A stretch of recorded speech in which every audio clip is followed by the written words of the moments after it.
implicated in the 2022 alleged attempted murder of taxi boss Josie Banyoni. Cele testified yesterday that his first statement was taken in the early hours of the morning after the shooting, saying police were eager to get his version of events as soon as the case was opened. Cele then told the court he later provided a second statement after the investigating officer requested more clarity on some aspects of his evidence. Defense counsel advocate Nadis Grove accused him of discrepancies in his version of the alleged hit. If it's an objection against the line of questioning to the witness that he contradicted himself and changed his version in the 3 different statements, then I respectfully submit that the relevance appears from the questions and the answers. That's what I'm dealing with. Lord, with respect, I will show very shortly the reason why I'm dealing with it and what I'm putting to it. And the US has launched strikes against Iranian military targets for a 12th consecutive night. Iran state media is reporting that the cities of Ramshi and Avas in the country's southwest were under missile attack by the US, while authorities in Bushehr province along Iran's Gulf Coast reported an attack there by a US missile. It comes hours after US President Donald Trump has threatened that the US would destroy an Iranian bridge or power plant anytime its forces attack a ship in the Strait of Hormuz. Tehran has warned the US against targeting its nuclear facilities.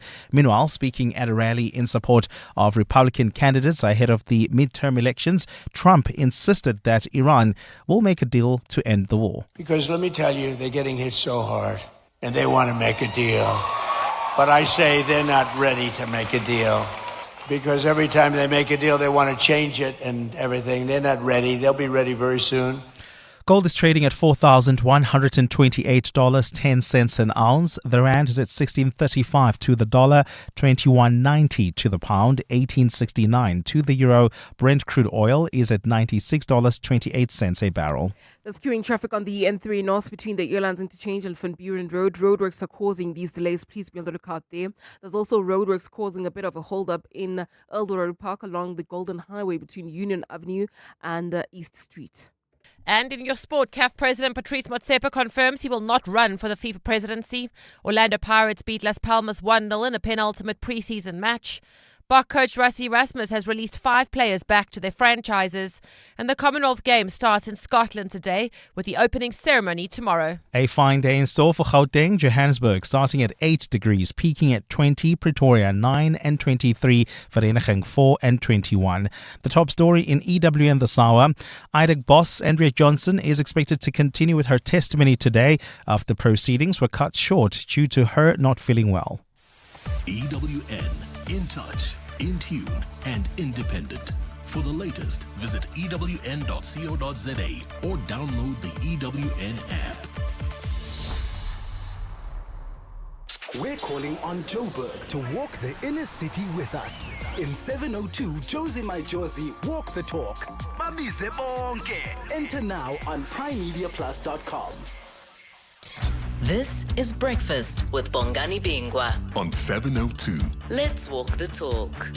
8 minutes after 6 o'clock. Welcome to 702 Breakfast. It is a Thursday. My goodness, where does the time go? The 23rd of July, the year of our Lord, 2026. Welcome to the program.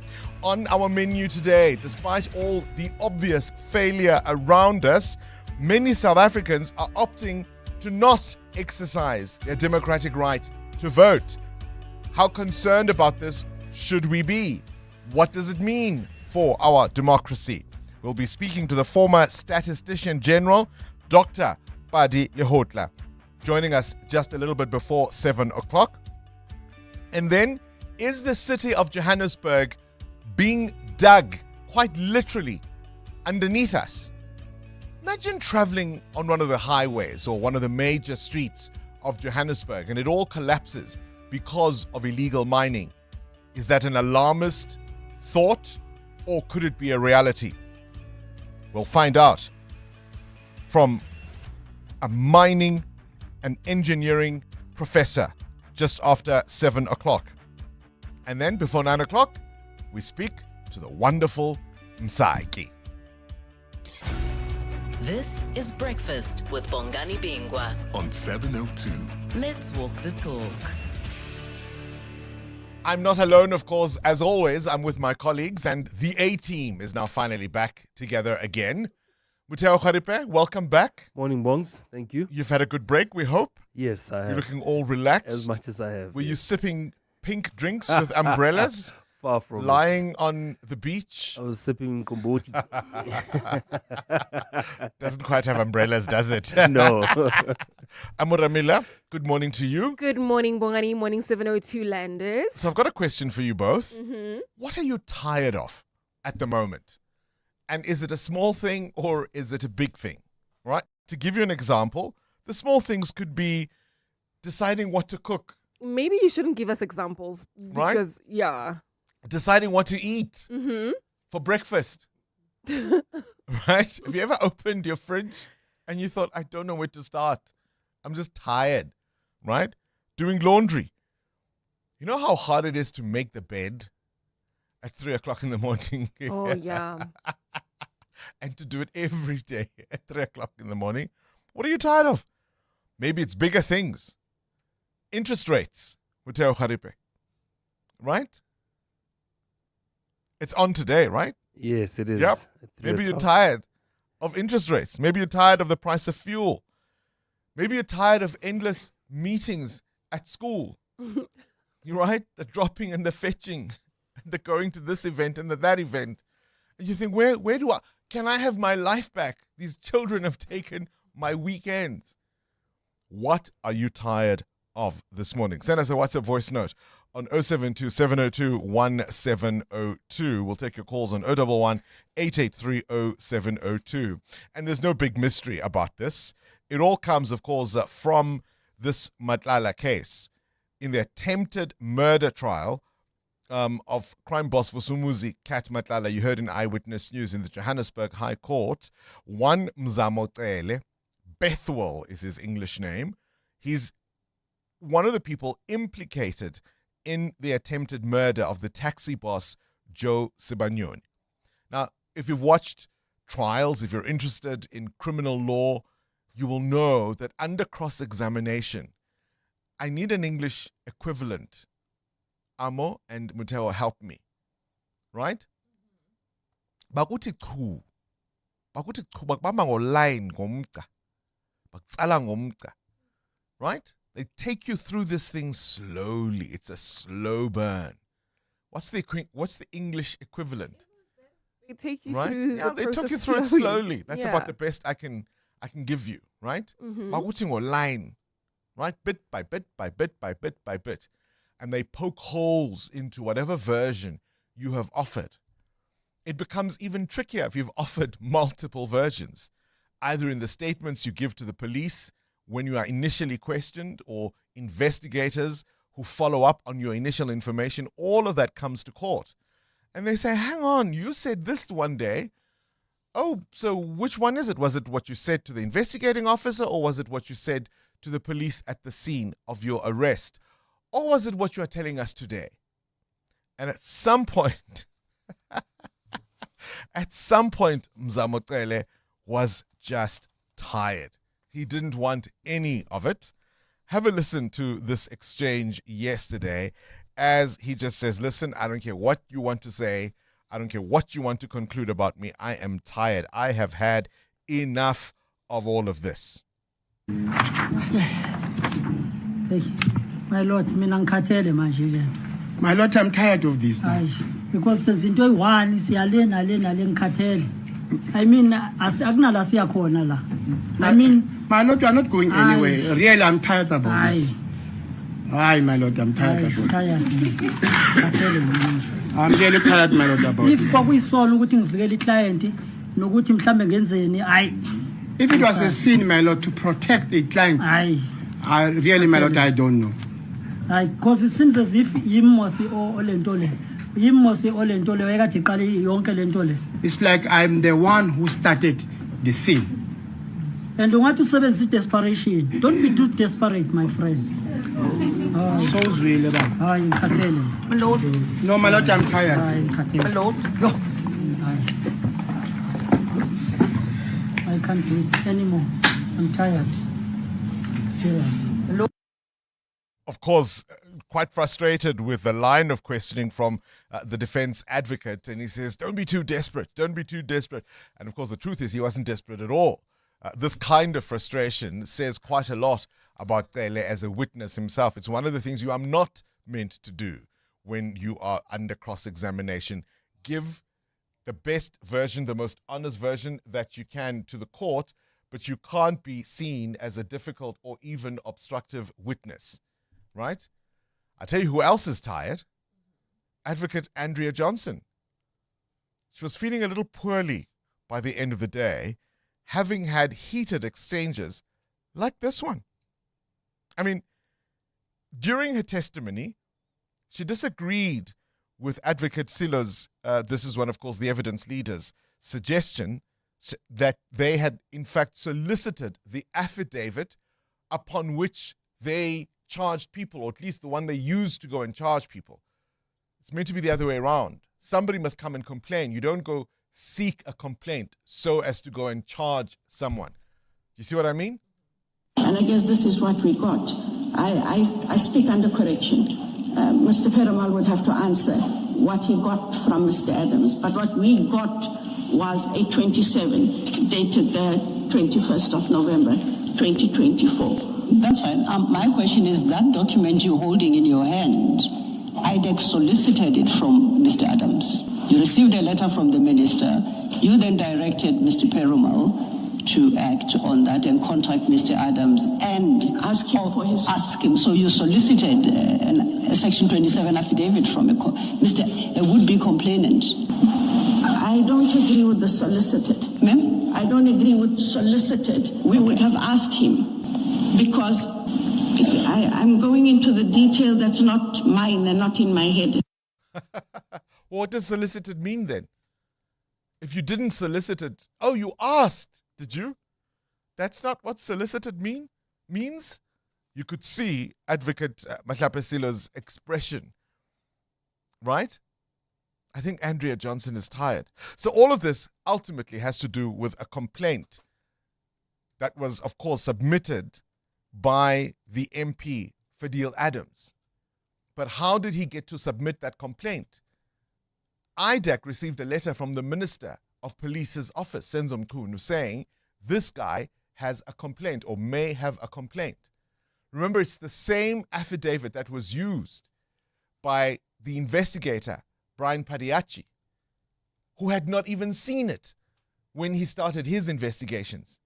So you see how this whole thing was set up on we will get him or we will get them, right?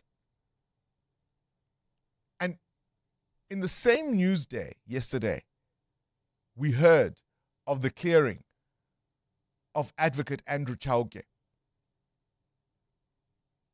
What had happened there? Do you remember the inquiry when Shamila Batoy eventually just exited, having been the original complainant in the matter, not quite knowing what she had even complained about at points? Of course he was going to be cleared. What are you tired of? You're with Bongani Bingwa.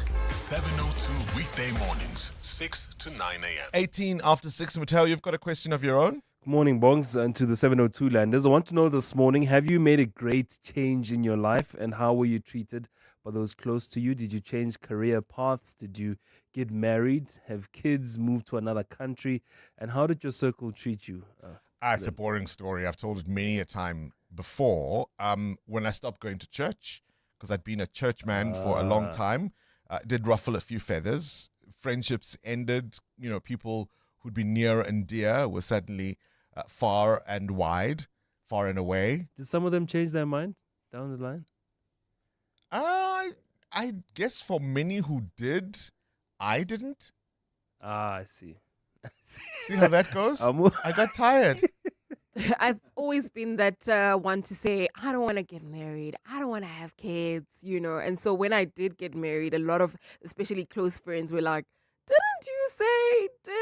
And then when I had a child, and shortly after that I had another one, it was also another shock because it was like, okay, now you are really making a family. So it was a shock to many, and it still is actually to many people.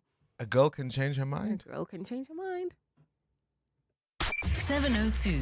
Weather. 19 after 6, this weather report brought to you by Subaru. Gravel, potholes, mud, or whatever the road turns into today, Subaru's got you. Fine weather, fine day in store for Gauteng today. Joburg maxing at 20 degrees, Vereeniging 21, Pretoria 23.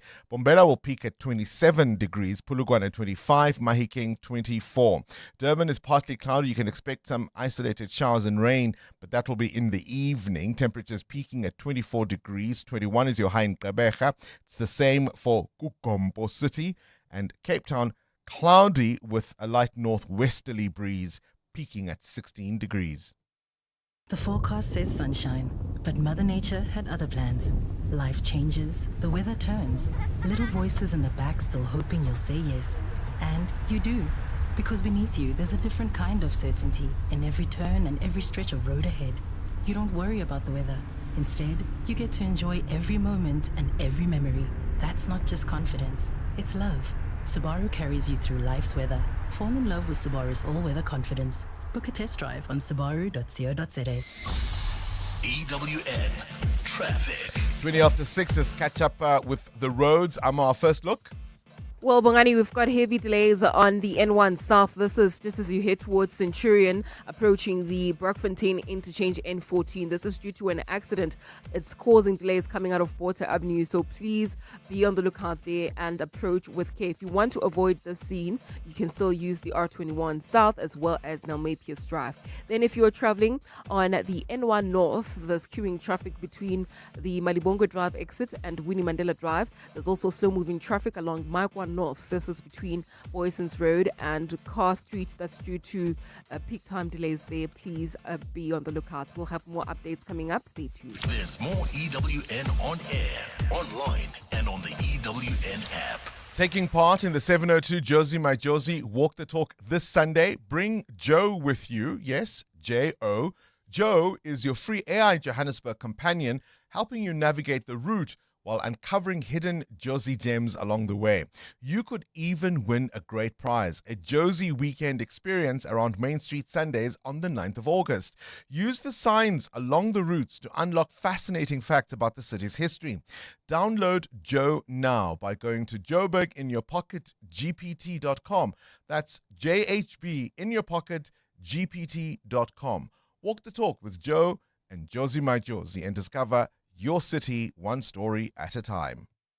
Since its establishment in 1990, thousands of successful leaders in the legal profession have walked through the doors of the Law Society of South Africa's School for Legal Practice. Not only do we promote professional training, but our lead schools across the country provide training in over 25 learning programs. For the best practical vocational training course for future leaders, come to LEAD. Visit our website on lssalead.org.za. LEAD, your #1 school for legal education.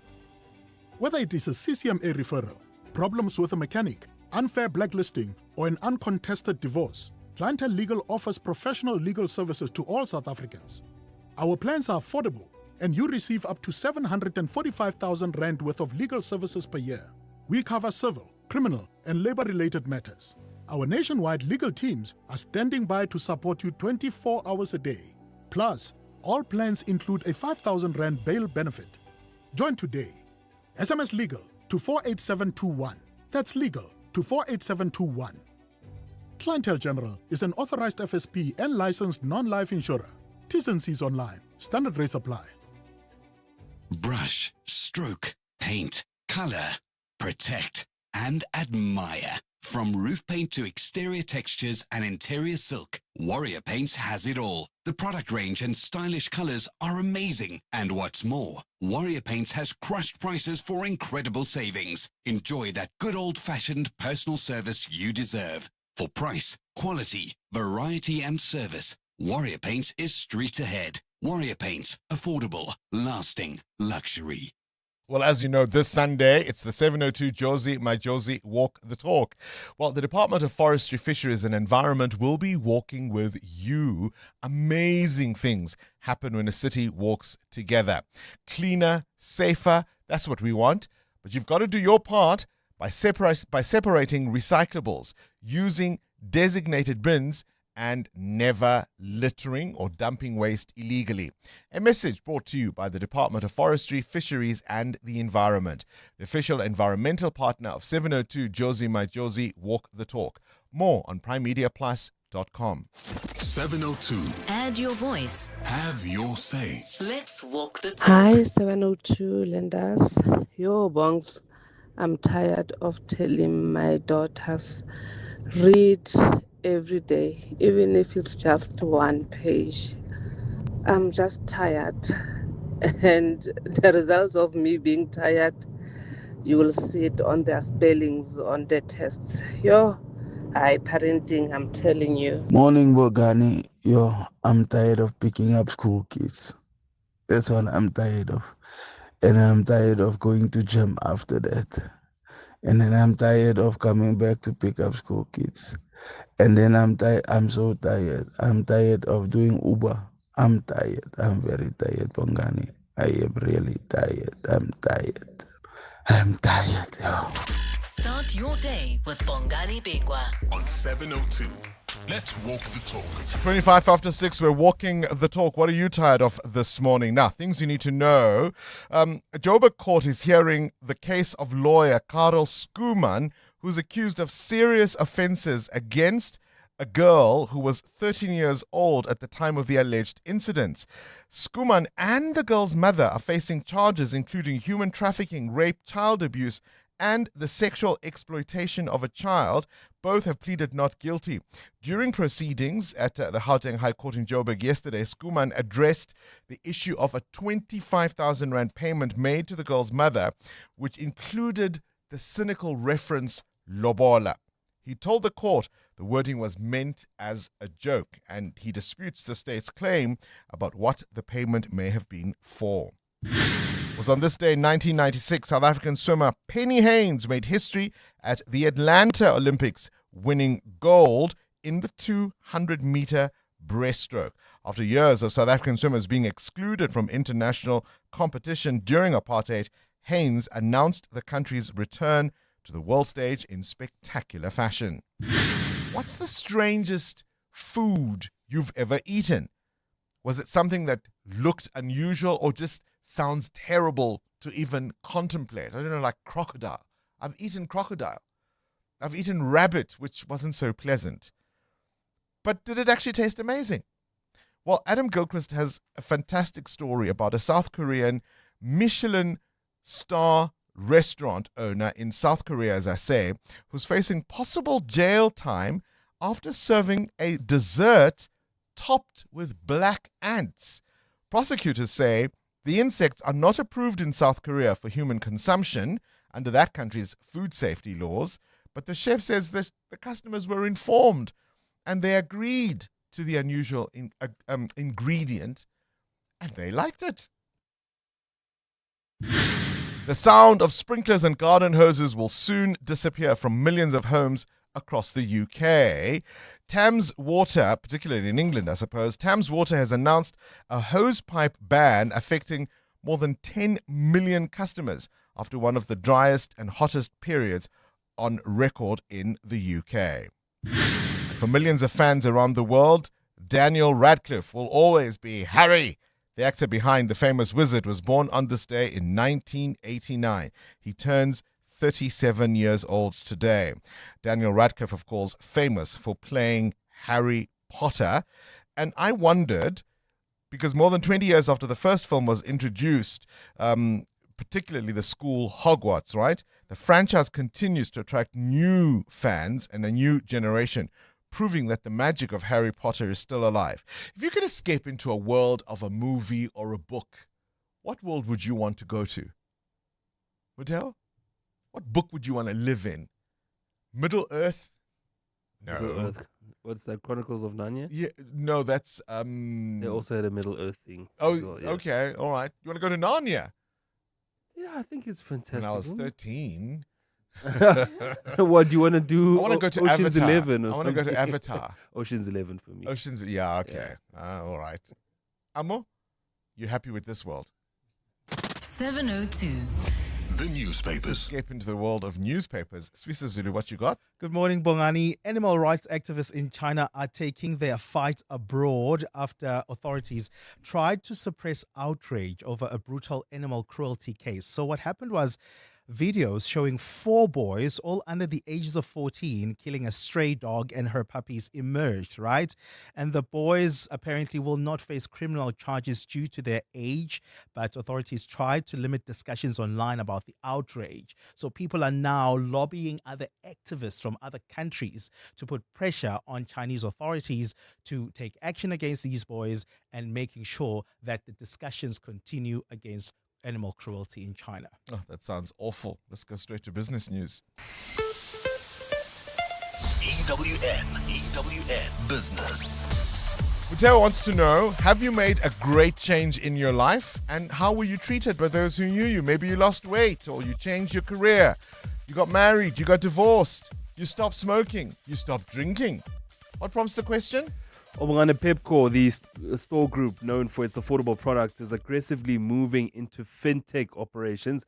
Now, fintech, short for financial technology, is the integration of software and algorithms to automate, improve, or replace traditional financial services. This includes digital payments, online banking, and online lending. Now, Pepco plans to merge its Flash business with Shop to Shop to create one of the largest fintech platforms in the country, valued at over 21 billion rand. Now, Flash is a value-added service, distribution network, and fintech platform for digital products used for selling things like data and airtimes at spaza shops, while Shop to Shop is a leading merchant focused at trade enablement at informal businesses. This includes just distribution of payments, cash management, and trade services. Pepco will acquire about 57% in terms of a stake in the new fintech company via a cash purchase subscription, while the shop-to-shop shareholders will get a more than 40% holding. It will also contribute 100% of its shares in Flash, valued at 10.6 billion rand. The total equity value of the fintech company will be 21 billion rand. So not necessarily moving away from the clothing and the furniture that they sell, but aggressively going into the banking and fintech world. Yeah, I mean, think of the footprint they have. Think of the number of devices they sell. It seems an obvious one for them, and good luck and happiness for them. Where are we on your indicators? Yeah, shares were up more than 700 points on the Johannesburg Stock Exchange, much lifted by the mining index. The rest, though, were down. When you talk about industrials, they were down 1%. Banking stocks also weaker yesterday. The rand this hour, 16 rand 36 against the US dollar, at 18 rand 70 against the euro, and up against the British pound at 21 rand 91 cents. Price of gold at $4,127 an ounce is flat this morning, while platinum is up more than 1% at $1,665. Brent crude at $96 a barrel. More business after 7. Pay back the money. Pay back the money. Swiso Zulu, explain. Well, Bongani, good morning. A non-profit organization has been ordered to repay more than 4 million rand in grant funding allegedly received irregularly from the National Lotteries Commission. The special tribunal ruled yesterday that the NLC's decision to award the Mshandugani Foundation the grant was unlawful. The funding was allocated for a community development project for clean water to communities in the Eastern Cape. But an SIU probe found that the project had already been completed years earlier. SIU spokesperson Selby Mahoto says the money must now be paid back to the National Lotteries Commission. The SIU's financial investigation traced the movement of the grant funds and found that they were redirected to entities linked to the foundation's leadership and individuals associated with the National Lotteries Commission. The 4 million grant was distributed to various individuals and organizations, including 3.6 million paid to Preldon Construction CC, a company owned by Ms. Mshandugani. The latest Statistics South Africa figures show that more people are ending up in court over unpaid debt. Stats SA says the number of civil judgments recorded for debt increased by 13.6% in May compared to the same month last year. More than 10,000 judgments have been recorded. The value of those judgments surged 29% to 349.8 million rand, while the number of civil summonses issued for debt increased by 6% to 33,000. Statistician Bongani Bingwa. The total value of civil judgments recorded for debt increased by 13.8% in the 3-month ended May 2026 compared with the 3-month ended May 2025. The money lent category was the largest positive contributor. Police watchdog IPID is investigating a shootout involving police that left 3 suspects dead in the Eastern Cape. A murder accused, along with 2 other suspects, opened fire at the officers in the Nyamazana informal settlement in Gwadensi yesterday. Police spokesperson Pokazi Mawisa says the National Intervention Unit officers were searching for the murder suspect. No police officer was injured during the shootout. Upon approaching the house, the suspects fired to the police, who then retaliated. During a shootout, 3 men were fatally shot and were declared deceased on the scene. And 5 soldiers have been killed in Thailand after being attacked in the country's insurgency hit south. The army says the troops were killed last night when assailants opened fire and threw pipe bombs at a checkpoint in Narathiwat province. The area is one of 3 Muslim-majority provinces gripped by a decades-long separatist insurgency. A low-level conflict has simmered since 2004, with the killing of more than 7,000 people as rebels battle for greater autonomy. A fine day in store for Gauteng today. The temperatures are at lows of 4 and 8 degrees, peaking at highs between 21 and 23. And in the traffic, we've got an accident heading towards Centurion. It's on the N1 South. It happened right near the N14 Brakfontein interchange. It's causing about a 20-minute hold-up coming out of John Forster Drive. Please, if you want to avoid this one, try to use Nalmepius Drive through Irene or even the R21 South out of the Flying Saucer interchange, especially if you're heading towards areas like Midrand. The top story this hour, a non-profit organization has been ordered to pay back more than 4 million rand in grant funding allegedly received irregularly from the National Lotteries Commission. Johannesburg is calling. Join thousands of Joburgers on Sunday, 26 July for the 702 Josie My Josie Walk the Talk in proud partnership with Standard Bank. Experience the energy and spirit of the City of Gold as you walk through the historic streets of Joburg CBD, celebrating a city on the rise. As an iconic brand deeply connected to Johannesburg, Standard Bank invites you to be part of a movement that's bringing communities together and showcasing the best of Josie. Starting and finishing at Ellis Park, this is more than a walk. It's a celebration of our city and its growth journey. The 702 Josie My Josie Walk the Talk, proudly partnered by Standard Bank. The CSIR International Convention Center has over 40 years of experience in hosting international, local and national business events. This purpose-built venue is set on a tranquil campus in Pretoria East, in the knowledge hub and science diplomacy capital, the city of Tshwane. Host your next business event at a venue where innovation meets experience. Visit csiricc.co.za for more information. The CSIR International Convention Center, where smart minds meet. Find your next design obsession at Decorex Joburg. From the 30th of July to the 2nd of August, the Sandton Convention Center becomes the destination for the latest in decor and design. Explore over 450 exhibitors across 5 levels, inspiring talks and live demos, plus the property show by Private Property. Download the Decorex app and plan your visit today. Decorex Joburg, 30th July to 2nd August. Tickets at decorex.co.za and at the door. What is your business here? You didn't start your business to play it safe. You took the leap, made the bold move, and now it's time to make the next one. This week, 702 and Budget Business Insurance are giving small businesses the chance to win their share of 100,000 Rand with the Budget BizBucks Bonanza. Enter on PrimeMediaPlus.com. Tell us about the boldest move you've ever made in your business and what your next one will be. Then get an obligation-free Budget Business Insurance quote. 702 Breakfast with Bongani Bingwa could call you. Budget Insurance is a licensed non-life insurer and FSP. T's and C's apply. 702. WhatsApp Bongani on 072 702 1702. Hey team, it's so great to have all 3 of you in studio all at once. Welcome back, team. So Bongani, I'm tired of being the go-to person. This seems to follow me. I mean, I could be at work, and I'm the go-to person. They even sometimes call me the Google, and it makes me feel like it's binky. Because sometimes I'll pretend like I don't know, but I know because I'm tired. I'll be like, no, let's ask, or somebody will have a chat on the side, be like, so what do you say? It is, nah? And when people have problems, I'm the go-to person. This is at family, this is friends, this is work. I am tired of being the go-to person. This is why I consume so much bev, because guys, I'm exhausted, mentally overloaded, emotionally overloaded. Pause, like saying right. Hey Bongani and team, I hope you guys are well. I'm tired of everything. It's waking up, it's making your bed at 4, it's driving to work, it's everything, working, picking up a pen. Hey, I'm tired. Yeah, no. Can the trumpet sound? Have a lovely one, guys. Shesha from Pretoria. Sure, bongs.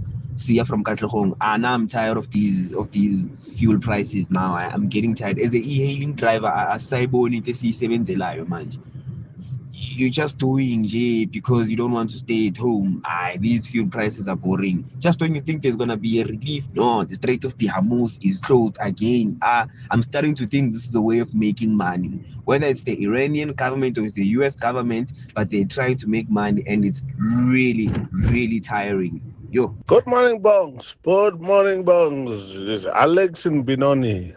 Bongs, me, I'm so tired of all these people that are tired. They are tiring. They are tiring. Get on with it.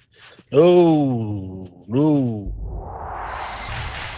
EWN Sport. Yeah, maybe we'll leave it there, I think. Enough of the people who are tired. Cindy, what are you tired of? 2 things. First one being, I'm tired of always being stuck behind Uber drivers. And they're driving slowly because they're waiting for calls or clients or whatever, and they've got to move between the different areas. But it really just slows. I feel like it slows the whole of Joburg down.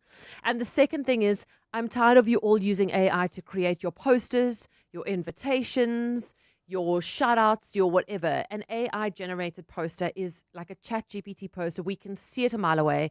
It has the same limited colors, the same limited font. And because you've said to it, I'm having an event, it puts all that information on the poster. The invitation. And some of your posters, though pretty, look like something that was designed in the 80s. It is terrible. Go back to Canva. Go back to humans. I tell you what, Patrice Mutsipe is tired of being a calf. Yes, he is. So he won't. Yesterday he said he won't be extending to a third term. His contract comes up for renewal in 2029. He's like, it's cool, I'm done. And then he was asked if he would run for the FIFA presidency, and he said no to that as well. I personally support Infantino. He's not just a good friend, he's a loyal friend. He's loyal to Africa. To help in Africa, that excites me. FIFA doesn't need me. So nobody's going to be able to persuade me to change my views on those things. And nobody is going to persuade me to serve more than 2 terms in CAF. It's not going to happen. SAFA reiterated that Bafana coach Hugo Broos has not been offered a contract extension, nor has anyone else been given a contract, as reported by some media houses. Orlando Pirates in a pre-season friendly yesterday beat Spanish side Las Palmas 1-0. Radiapanes scoring in the last 5 minutes of the match. Pirates' last pre-season fixture is tomorrow against Saudi side Neom.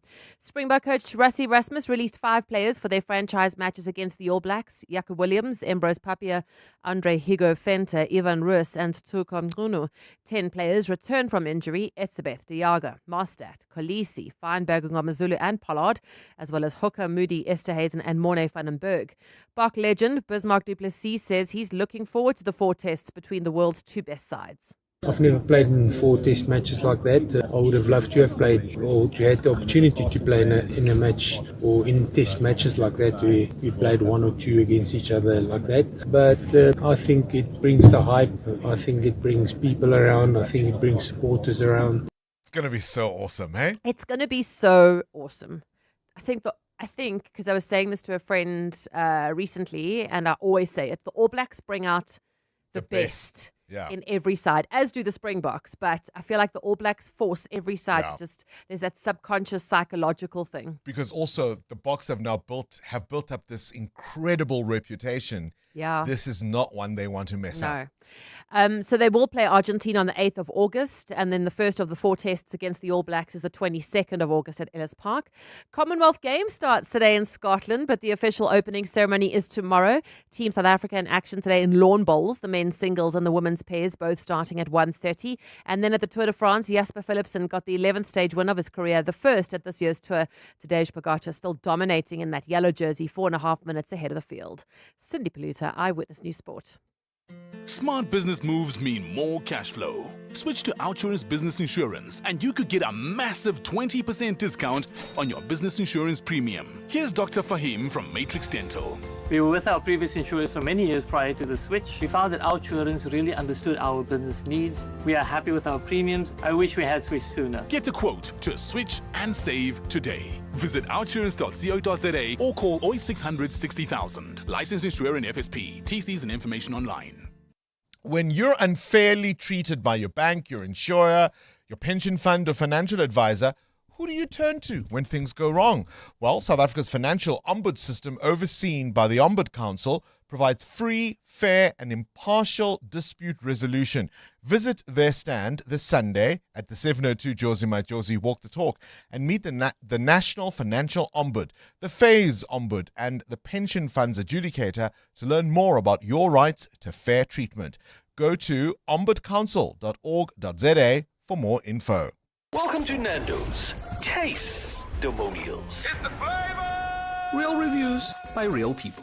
Nadine from Belito is no scallop, but she did call the flame-grilled half chicken in Nando's unique peri-peri recipe with a single side of your choice for $125 dope. Whoop, whoop, whoop, whoop, whoop. Okay, sorry. Relax, Nadine. The only thing we're busting here is your hunger. Okay? Nando's. Oh, what a place. Coming up in the next hour, what's the question? And it's brought to you by Outsurance. 3,000 Rand in cash is up for grabs. So you send us an answer based on something that piqued your interest during the show. For that, you win 1,000 Rand. WhatsApp us your name and the answer to 072 702 1702. Later, someone else will ask a question to win 2,000 Rand. You can SMS out to 45142 and you could save on your car insurance. The Brainy Kids of the Whiz Quiz. On 702. Good morning, Uncle Bongani and team. My name is Owetu. I am 10 years old and I go to Northcliffe Primary. When I grow up, I want to be a soccer player. I'm excited to play the Whiz Quiz with you. EWN Traffic. 13 to 7, this EWN Traffic brought to you by Outsurance. SMS out to 45142 now. And you could save on your car insurance. If you don't, you can ask them for 500 Rand. Amo? Well, Bongani, we've got an accident on the N1 South. It happened right near the Braakfontein interchange. It's causing about a 20-minute hold-up from John Forster Drive. Like I said earlier, if you want to avoid this scene, please try to use the Nalmepius drive-through Irene as well as the R21 South. While traveling on the M1 South, we've got some issues approaching the Crown interchange. There's also delays on the opposite direction of this route approaching the Crown turnoff. That's due to peak time delays. I'll have more traffic updates coming up. Stay tuned. There's more EWN on air, online, and on the EWN app. Clever excuses for being late, number 95. I had load shedding and couldn't charge my phone, so I didn't have an alarm. Fortunately, with the Outsurance pointsman on the roads, you no longer have to come up with creative excuses for being late. The Outsurance pointsmen have been easing traffic congestion so we all get to where we need to be quickly and safely for the past 20 years. With Outsurance, you really always get something out. In partnership with 702, Outsurance is a licensed insurer in the FSP. As Joburg takes a big step towards a cleaner future, the Department of Forestry, Fisheries and Environment is joining you on this journey. Because a cleaner city is everyone's responsibility. So whether at home or in public spaces, always use designated bins, separate recyclable materials, never litter, never dump illegally. Together, everybody can build cleaner, healthier, greener communities. Act now. Reduce waste and recycle. A message brought to you by the Department of Forestry, Fisheries and the Environment. The world's best male and female paddle players are coming to South Africa. The historic Premier Paddle Pretoria P1 will be at Sunbet Arena Times Square from 26 July to the 2nd of August. Expect world-class action, unbelievable energy, premium hospitality, and an atmosphere unlike anything South African sport has seen before. This is Africa's biggest paddle tournament ever, and tickets are selling fast. Don't miss your chance to witness the sport's biggest stars in South Africa. Get your tickets now at primemediaplus.com. Upgrade your home at unbeatable prices. Design Plus Interiors huge warehouse clearance sale in Wynberg is now on. Visit us at 17 6th Street, Wynberg for exceptional savings on quality sofas, bedroom suites, dining sets and accessories. This is your chance to get quality furniture at reduced prices. Stock is limited. Once it's cleared, it's gone. Design Plus Interior Furniture Warehouse, 17 6th Street, Wynberg. Who is the whizziest of them all? It's the Whiz Quiz on 702. Let's play for some money, shall we? Today's contestant is 10-year-old Olwetu, who goes to Northcliffe Primary and wants to be a footballer. Olwetu, which team were you supporting in the World Cup? I was supporting Spain. You were supporting Spain, of course you were. Well, let's see if you're a winner like Spain. KG, start the clock. What is 50 plus 50? 100. Correct. Which word means rarely? Is it seldom or is it often? Often. It's seldom. What is the biggest planet in our solar system? Jupiter. Correct. How many colors are there in a rainbow? 12. 7. What's the fastest land animal on Earth? Cheetah. Correct. True or false? A unicycle has 2 wheels. True. It's false. False. How many seasons are there? That's 4. Correct. What natural force keeps us on the ground? Gravity. Correct. What is the letter between R and T in the alphabet? S. Correct. Spell the word change. And we've run out of time. We've simply run out of time. Olwetu, not a bad round. 600 Rand is what you walk away with. 6 correct answers. If you range between 10 and 13, go to Prime Media Plus and enter the Whiz Quiz. We want to support smart kids. You could win 10,000 Rand. The brainy kids of the Whiz Quiz. On 702. Current events, developing stories, Tough questions. your voice making a difference. This is Breakfast with Bongani Bingwa. On to this now. I've said it many a time. I've been banging on about it for a while now. I'm not really interested so much in who you vote for, but that you do. Next weekend, on the 1st and 2nd of August, we'll have our final voter registration weekend before the 2026 local government elections in November. So if you haven't yet registered, well, it'll be your last opportunity, will it not? But registering is only half the battle. The bigger question is whether people will actually show up and vote when it matters. South Africa continues to struggle with low voter turnouts, especially amongst the youth. I've asked this question before. Should voting be made compulsory? Many people say they don't vote because they don't know who to vote for. But choosing not to vote is still a choice that affects the outcome. So every vote matters, whether you cast it or not. To unpack this, we're joined by the former Statistician General, Dr. Padi Lehotla. A pleasure to have you on the show. We haven't spoken for some time. Thank you for your time today. It looks like you have been ignoring me. Good morning. How are you? Well, here we are. Listen, I mean, how concerned should we be about low voter turnout? People make the argument and the point that in many established democracies, this is the norm. It's a sign ours is maturing. Is it that simple? No. I don't think so. It might be a norm, but ours is driven by a different set of circumstances, which is poverty. In the work that I did, I developed something called the Labor Disappearance Index. And the Labor Disappearance Index is generated out of the Statistician General's reports on quarterly labor force service.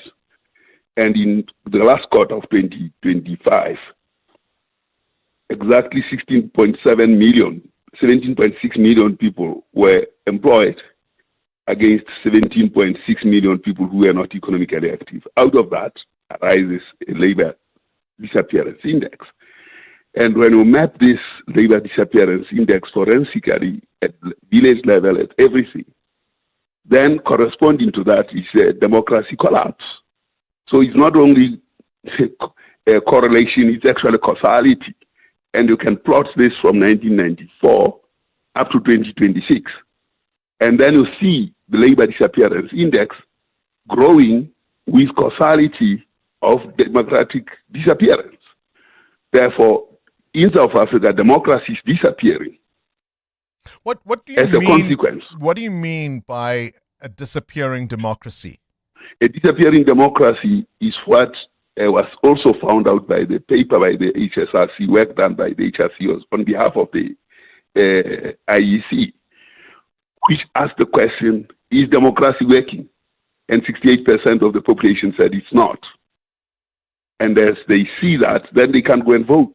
So that drives low voter turnout.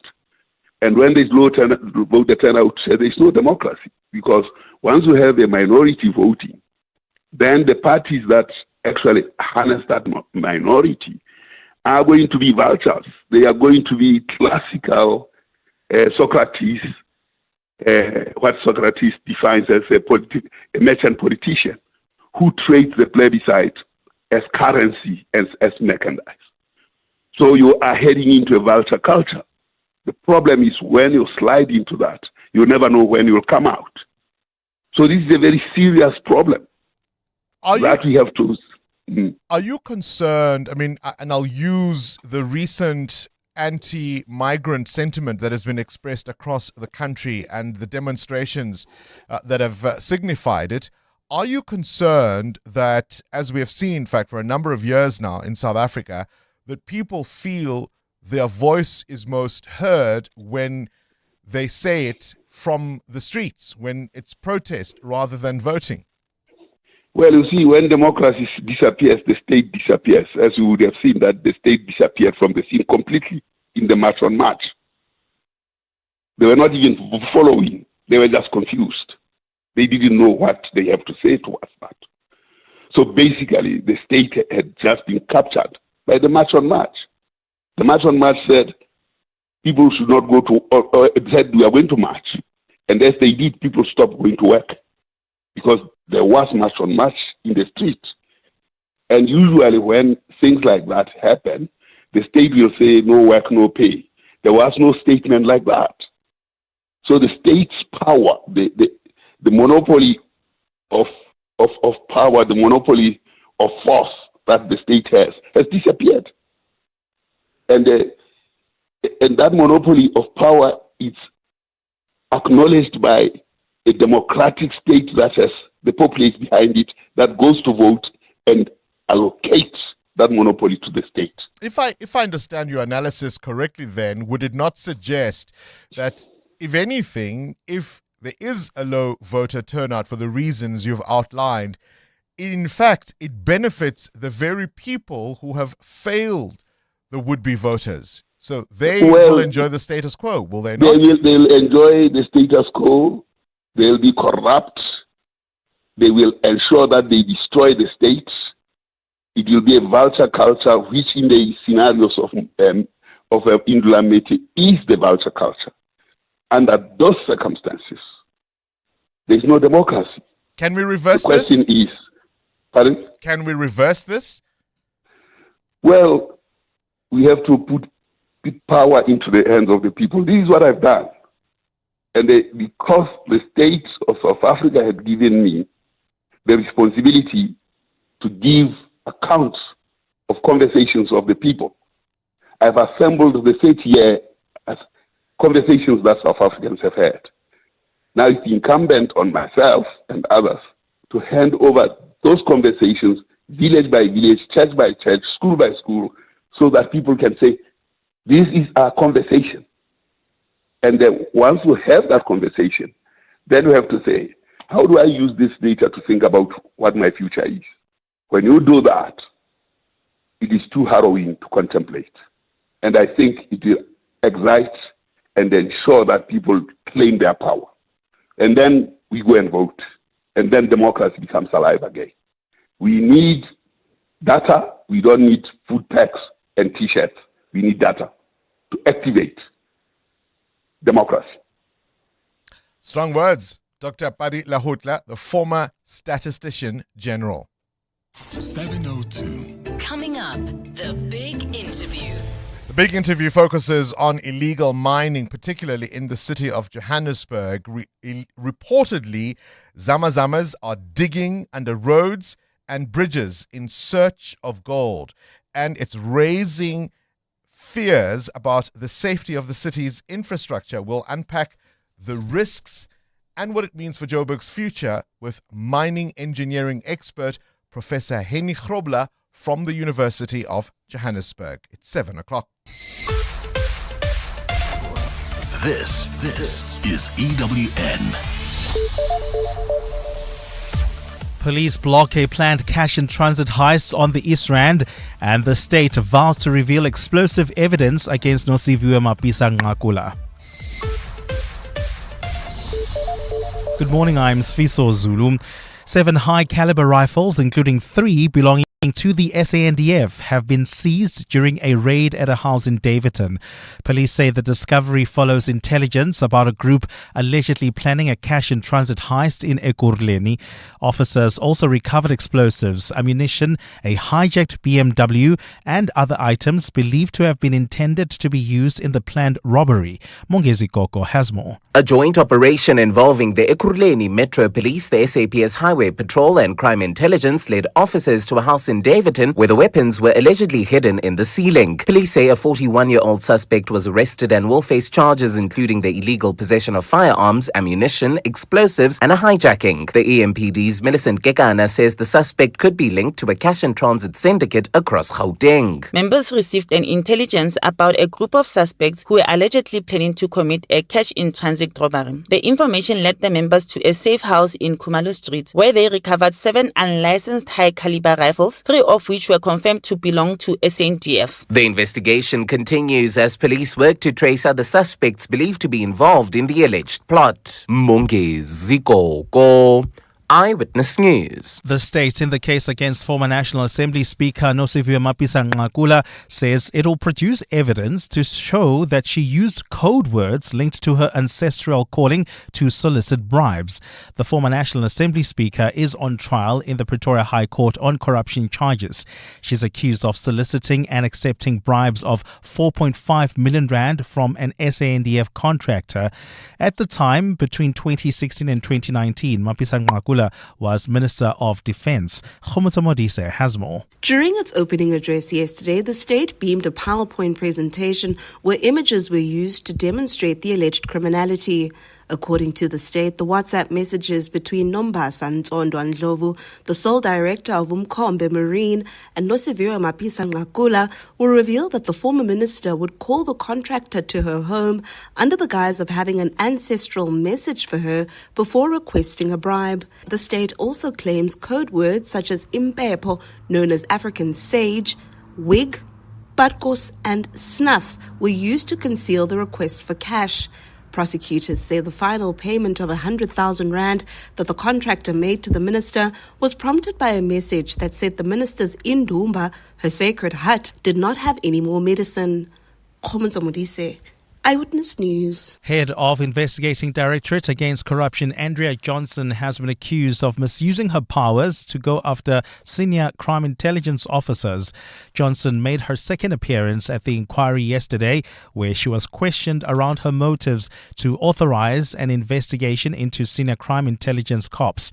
Previous witnesses have accused IDEC of pursuing these investigations for political and nefarious reasons. Tabiso Koba has more. IDEC's investigation into crime intelligence arose from an affidavit it solicited from National Coloured Congress Member of Parliament Fadil Adams. In his affidavit, Adams names and accuses 3 senior crime intelligence officers of fraud and corruption. However, working solely from Adams' affidavit, IDEC head Andrea Johnson curiously authorized a total of 12 people to be investigated. Johnson says the other 9 names came from the case prosecutor. However, Co-Commissioner says Sibaloyi was not happy with the answer. It's a misuse of powers, whether it comes from her or from you at this stage. This is a misuse of powers to take intrusive steps and action against people on this affidavit. You have no justification whatsoever. Yesterday's proceedings were cut short due to Johnson not feeling well. However, she is expected to resume her testimony this morning. Thabiso Koba, Eyewitness News. In the Johannesburg High Court, a state witness in the attempted murder trial of alleged crime boss Vusmuzikat Matlala told the court that he provided police with 3 separate statements. Mzamokele is implicated in the 2022 alleged attempted murder of taxi boss Jose Banyoni. Kele testified yesterday that his first statement was taken in the early hours of the morning after the shooting, saying police were eager to get his version of events as soon as the case was opened. Kele told the court that he later provided a second statement after the investigating officer requested more clarity on certain aspects of his evidence. Defense counsel advocate Nardas Grove accused him of discrepancies in his version of the alleged hit. If it's an objection against the line of questioning to the witness that he contradicted himself and changed his version in the 3 different statements, then I respectfully submit that the relevance appears from the questions and the answers. That's what I'm dealing with. Gold is trading at $4,128.10 an ounce. The rand is at 16.35 to the dollar, 21.90 to the pound, 18.69 to the euro. Brent crude oil is at $96.28 a barrel. And in the traffic in El Dorado Park, we've got delays on the N12 East between Klipspruit Valley Road and the Golden Highway. There's also queuing traffic on the N3 North. This is in the Germiston Katlehong area, just as you approach the Harderberg Road exit due to a car stuck on the road. And in your sport, the Commonwealth Games starts in Scotland today with the opening ceremony tomorrow. South Africa representing in lawn bowls. CAF President Patrice Motsepe confirms he won't run for a 3rd term and not the FIFA presidency either. Orlando Pirates beat Las Palmas 1-0 in their penultimate pre-season match. And Bok coach Rassie Erasmus releases 5 players back to their franchises to face the All Blacks. A fine day in store for Gauteng. The temperatures will peak at highs between 20 and 23 degrees.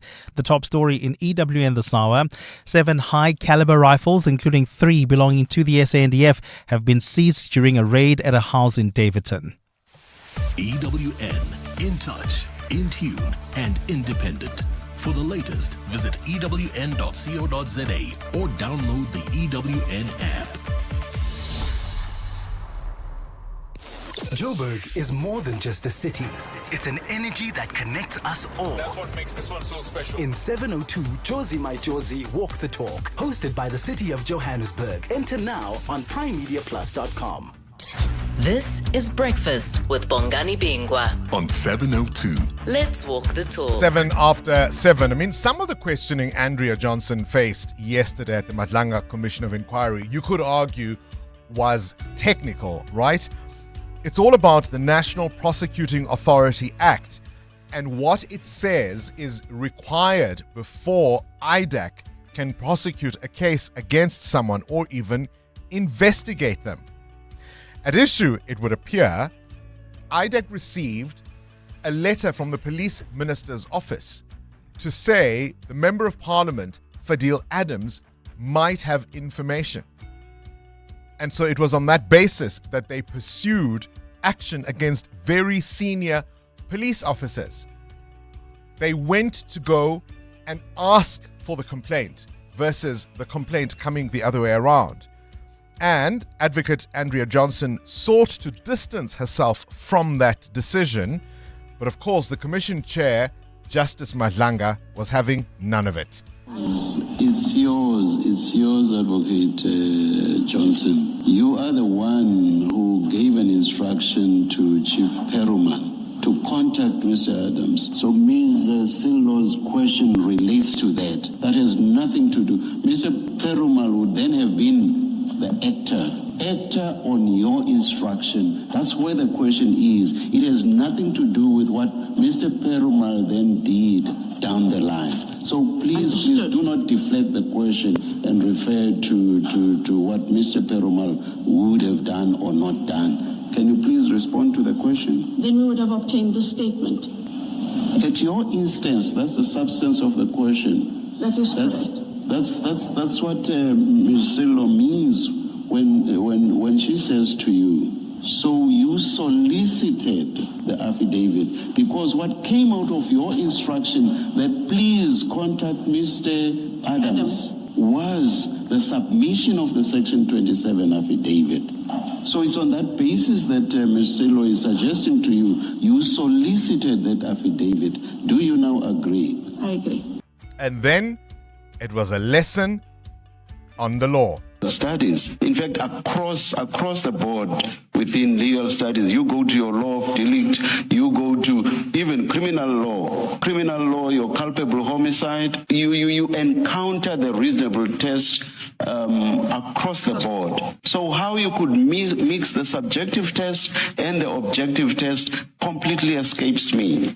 So back to my question, you have said you accept, or rather, you say the test under Section 27 is a subjective test. Do you stand by that? Because if you do, it raises very serious issues about your application of the section over all these years. Are you sticking to your assertion that the test is subjective, even though it uses reasonable? Once you have reasonable, that leads to the objective test. You should know that. Are you insisting that the test is subjective? It is an objective test of a reasonable person. It's an objective test. Yes. Yeah, you don't even need to go to reasonable person. Reasonable person is implied in the concept of an objective test. So you don't even need to go there.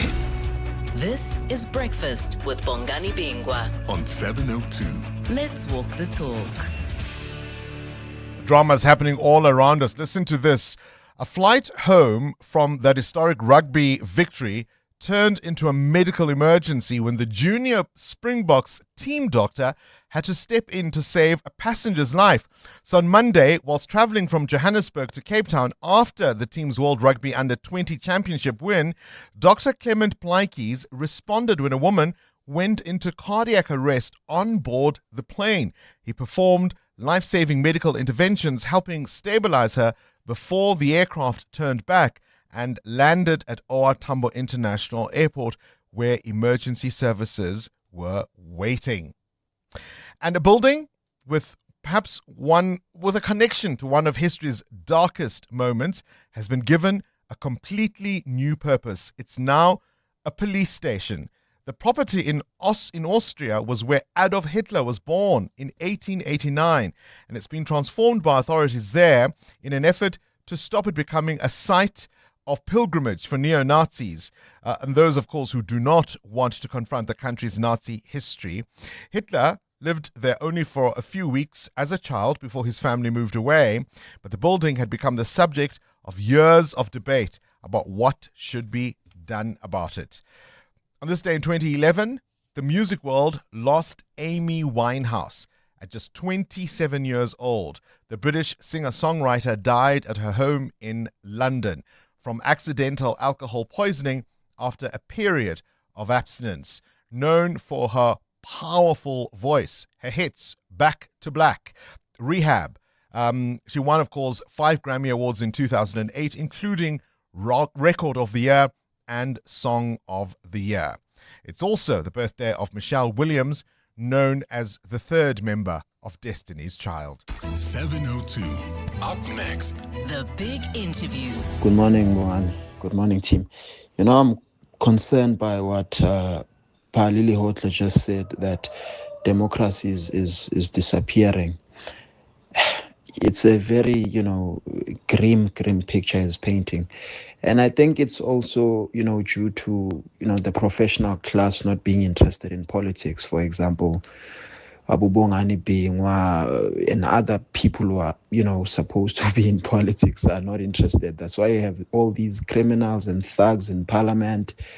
It's a mess. I think we should also, look into, getting into politics. I know it's a dirty game, but if we leave it to the criminals, our country is going to go down the drain. It's kind of like, thanks. We don't need food packs. We need data to go and vote and therefore activate or reactivate democracy. Wow. Those are really strong words, Simon Centurion. EWN Traffic. 14 after 7, let's catch up with traffic now. There are delays in Tembisa. Amo? Yeah, that's correct, Bongani. An accident is causing these delays along the R21 south of the Olifantsfontein Road exit. About a 20-minute hold-up there coming out of Moonlight Road, so please be on the lookout. If you are leaving the city of Tshwane right now and you're heading towards Kempton Park, maybe this is not your best route. You might want to use the N1 South through Midrand, although there are roadworks that are taking place right near the Baku interchange, causing a slight backup coming out of Allendale Road. Then if you're traveling in the Pulse-Off area, we've got delays along the N1 North. This is towards Rivonia Road. That's due to a car stuck on the road. It's right near the Rivonia Road off-ramp, causing delays from Winnie Mandela Drive. Rivonia Road in itself, within the Rivonia area, is heavily backed up coming out of Bryanston Drive. I'll have more traffic updates coming up. Stay tuned. There's more EWN on air, online, and on the EWN app. 702. The Big Interview with Bongani Bingwa. 15 after 7, our big interview today was prompted by a story in the Daily Maverick raising alarm bells about what might be happening beneath the streets of Johannesburg. That's what's inspired today's conversation. So imagine you're driving to work, you're on the M1 or the M2, completely unaware that deep underground, people are digging away at the very foundations of the city. And despite the closure of many of Joburg's old historic mines, there's still plenty of gold buried beneath the city. And with this gold, there are sure to be illegal miners willing to risk everything to get it.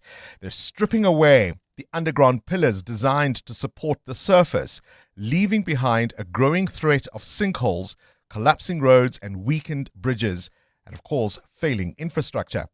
Some are even digging beneath roads and, as I say, bridge foundations in search of tiny, tiny amounts of gold.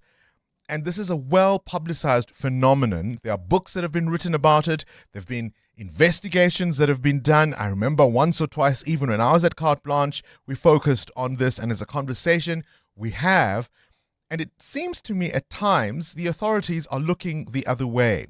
What are the risks? Professor Henny Grobler is the head of the Department of Mining Engineering at the University of Johannesburg.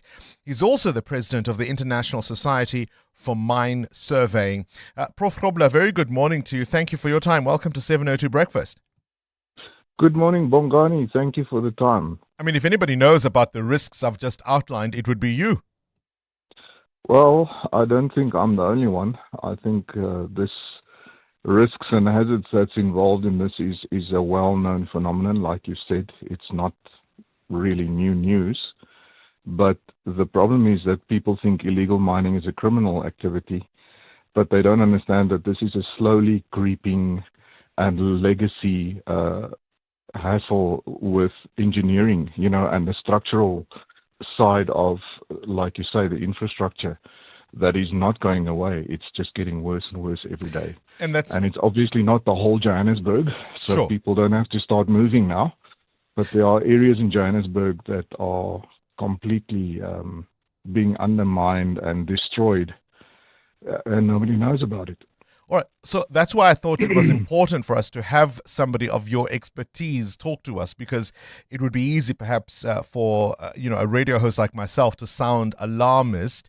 So give us a sense of how serious the city's illegal mining problem is in terms of the threats to infrastructure and the city itself. Bongani, that's exactly the problem. Excuse me. It's not that we know exactly how big this problem is. Every once in a while you hear that there's been a raid, or the police or the army or someone raided someone, or someone on Facebook complains that the road is caved in, or news articles. But this is sporadic incidents. The thing is that these sporadic incidents are exactly that. They're the tip of the iceberg. We don't know how much, and we cannot quantify it. And part of why I'm saying this is it's not just Johannesburg, it's the whole of South Africa. There's areas in the old Mpumalanga area, Limpopo area, where villages are literally being undermined, not for gold, but for chrome and for platinum, coal mining. And everywhere where this illegal mining is taking place, the guys are mining areas which was left intentionally to support surface structure. And everything that was designed on top of it, the roads and the buildings, were designed keeping in mind that there's pillars actually supporting the excavations below us. But that is what is being mined at the moment. And we have no idea about how big this problem is. In places like China, Poland, where I just came from, in Germany, there's actual initiatives by the government sensing and looking at mining areas where mining took place under cities, because that's the problem. Cities are being built over old mines, and therefore they can quantify where to build, how to build, and what not to build. But they don't have the problem of the illegal side of it, and that is where the problem comes in. I mean, as also, of course, the president of the International Society for Mine Surveying, Prof, would you not say that we've got newer technologies now in terms of being able to, create imaging around what might be beneath us, even if we're not physically there ourselves? Would that help? Yes, that would. So in a lot of places, and in South Africa, the more established mining companies use satellite information. So we have satellites traveling across us every 24 hours, and you can get satellite information. We can use drones and INSAR, and there's all sorts of fancy technology that I can go into. And there's new technology being developed now, but the problem is you pay money for that technology. And if it's not to a mining company's benefit to use that technology in the area they are mining, such as in Joburg, where there's no such mining companies left, who's going to pay for that? So we need a municipal or a governmental a way of taking this and monitoring it and paying for it. But I mean, that takes money from the taxpayer, and all of this as a result of illegal operations. The legal guys monitor and they know what's happening. It's the illegal people. So the word I was looking for is intervention. The intervention that's required is not going to come from a mining company. It's going to have to come from either state or province or city. And well, we know we don't have money to fill in a pothole, let alone monitor where the potholes are going to start. Or at least some kind of, I was going to say, or at least some kind of public-private partnership where a city or, the government says, we need help, we don't have the funds, but as good citizens, citizens come on board and help us tackle this. I suppose the other question we must ask you, Prof, is how much gold is there still under Johannesburg, or I suppose more broadly, the Witwatersrand Basin? I think that's maybe a better question, Bongani, because to say just Johannesburg, yes, there is definitely still gold below Johannesburg. But if you think about the road called Main Reef Road, I think once in a while you guys talk about Main Reef Road on your traffic report, excuse me. That runs from Springs all the way to Krugersdorp, if you think about it. And just a quick look on Google Maps, that's 77 kilometers. That Main Reef Road literally means the main reef of gold that the guys mined. So if you're driving on Main Reef Road, you are on either your left or your right-hand side, you will see mines. That's what they mined. So you're talking about 77 kilometers of gold strike, and that gold goes all the way down, and we are currently mining at a depth of 4,000 meters. That's 4 kilometers below ground. So in areas like Western area in Carltonville, it's so deep that maybe there's very small surface influence, but there's still a lot of gold. But that gold that's there has been left behind to support the surface infrastructure. It's not left behind because the old guys didn't want to mine it, or it wasn't, in some cases it wasn't payable. Now it is, because the gold price has risen from, in those days it was $50 an ounce. Now you guys report, and I don't know what it was this morning, but it's somewhere between $4,000 and $4,100 an ounce. So it's a lot of money for very small quantities of gold. And yes, if you want to continue this and we don't stop this illegal scourge, people can continue mining this for a long, long time. I'm saying 100 years. It could be less, it could be more. And there's a lot of factors influencing that. But there's still a lot of gold below us. It's just getting to it. That's the problem. So is it then also a law enforcement issue? But as you say, that's quite a stretch of land, if you will, 77 kilometers. How do you monitor that with so much activity happening, as you say, quite deep underground? Look, there are tools, and a lot of this is, especially in the Joburg area, is not very deep underground. It's maybe 100, 200 meters underground, because these pillars were left on surface. So in some places, you might be 5 or 10 meters below a serious piece of infrastructure. There was some news articles about fuel lines being compromised by illegal mining in Johannesburg, because you're thinking roads, bridges, all of those things, but there's fuel lines, there's water lines, there's sewage lines, there's all these things that are infrastructure that we as normal citizens don't see, but that was built on top of these mining areas, and there were pillars left specifically to protect those, and that is the pillars that contain the gold that's now being mined. And like I say, in different cities, like in Mpumalanga, it's coal, it's chrome. So this is a national problem, and it's an international problem. People have always been talking about the Amazon and how deforestation is influencing the Amazon. Illegal mining has taken over more than deforestation in Brazil. And if you just do a basic Google search and you see the amount of illegal mining in South America at the moment, and how forests are destroyed, and the Amazon River is absolutely polluted with mercury and the byproducts of this illegal mining, it is astounding. So this is a small little insight in a huge international illegal industry. Prof, at the moment. There was some talk some years ago about flooding some of these areas. Would that be a solution? Flooding is a solution, and intentional flooding maybe not as effective. But remember, we have a water table. So in any working mine, your biggest threat in a working mine is the amount of water. You need to pump water constantly. So if there's no pumping of water, the mine floods naturally. So in a lot of these old mines that's been abandoned, the water has risen to a certain level, and therefore the guys can't get below that. But a lot of these syndicates are not just some poor guy with a candle glued to his forehead and a pick and axe. These are sophisticated syndicates with pumps and mining machinery that can pump the water out and then get deeper. So if you want to flood an area, well, you first need to know where that area is, and that's half the problem.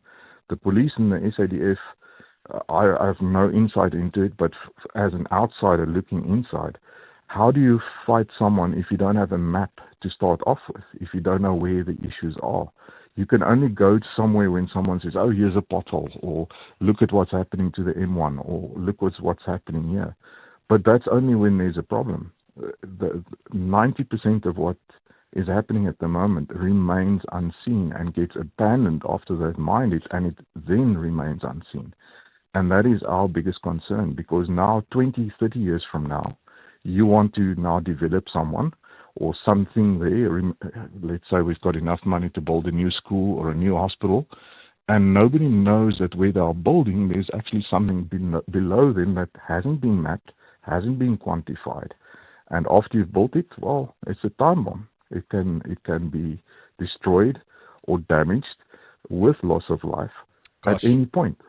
And so often the politicians, want to leave it to that future, because by then it will be somebody else's problem. It's somebody else's problem. Yeah. I mean, that's exactly what's been happening since time immemorial in Joburg. People would build, they would mine.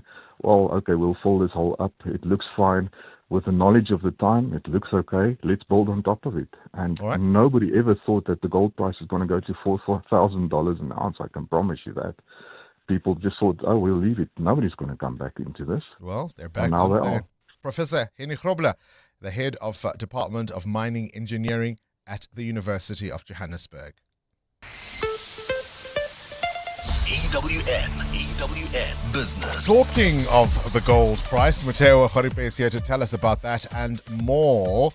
The cost of living continues to rise. Muteo, the South African Reserve Bank, deliberates over the latest policy stance, and I don't think it takes a genius to figure out what they might announce this afternoon. Yeah, this afternoon around 3 o'clock, most economists are expecting a 25 basis point hike. This is, of course, as inflation goes up in the country. The SARS Monetary Policy Committee members are scratching their heads as runaway inflation challenges the central bank's policy decisions.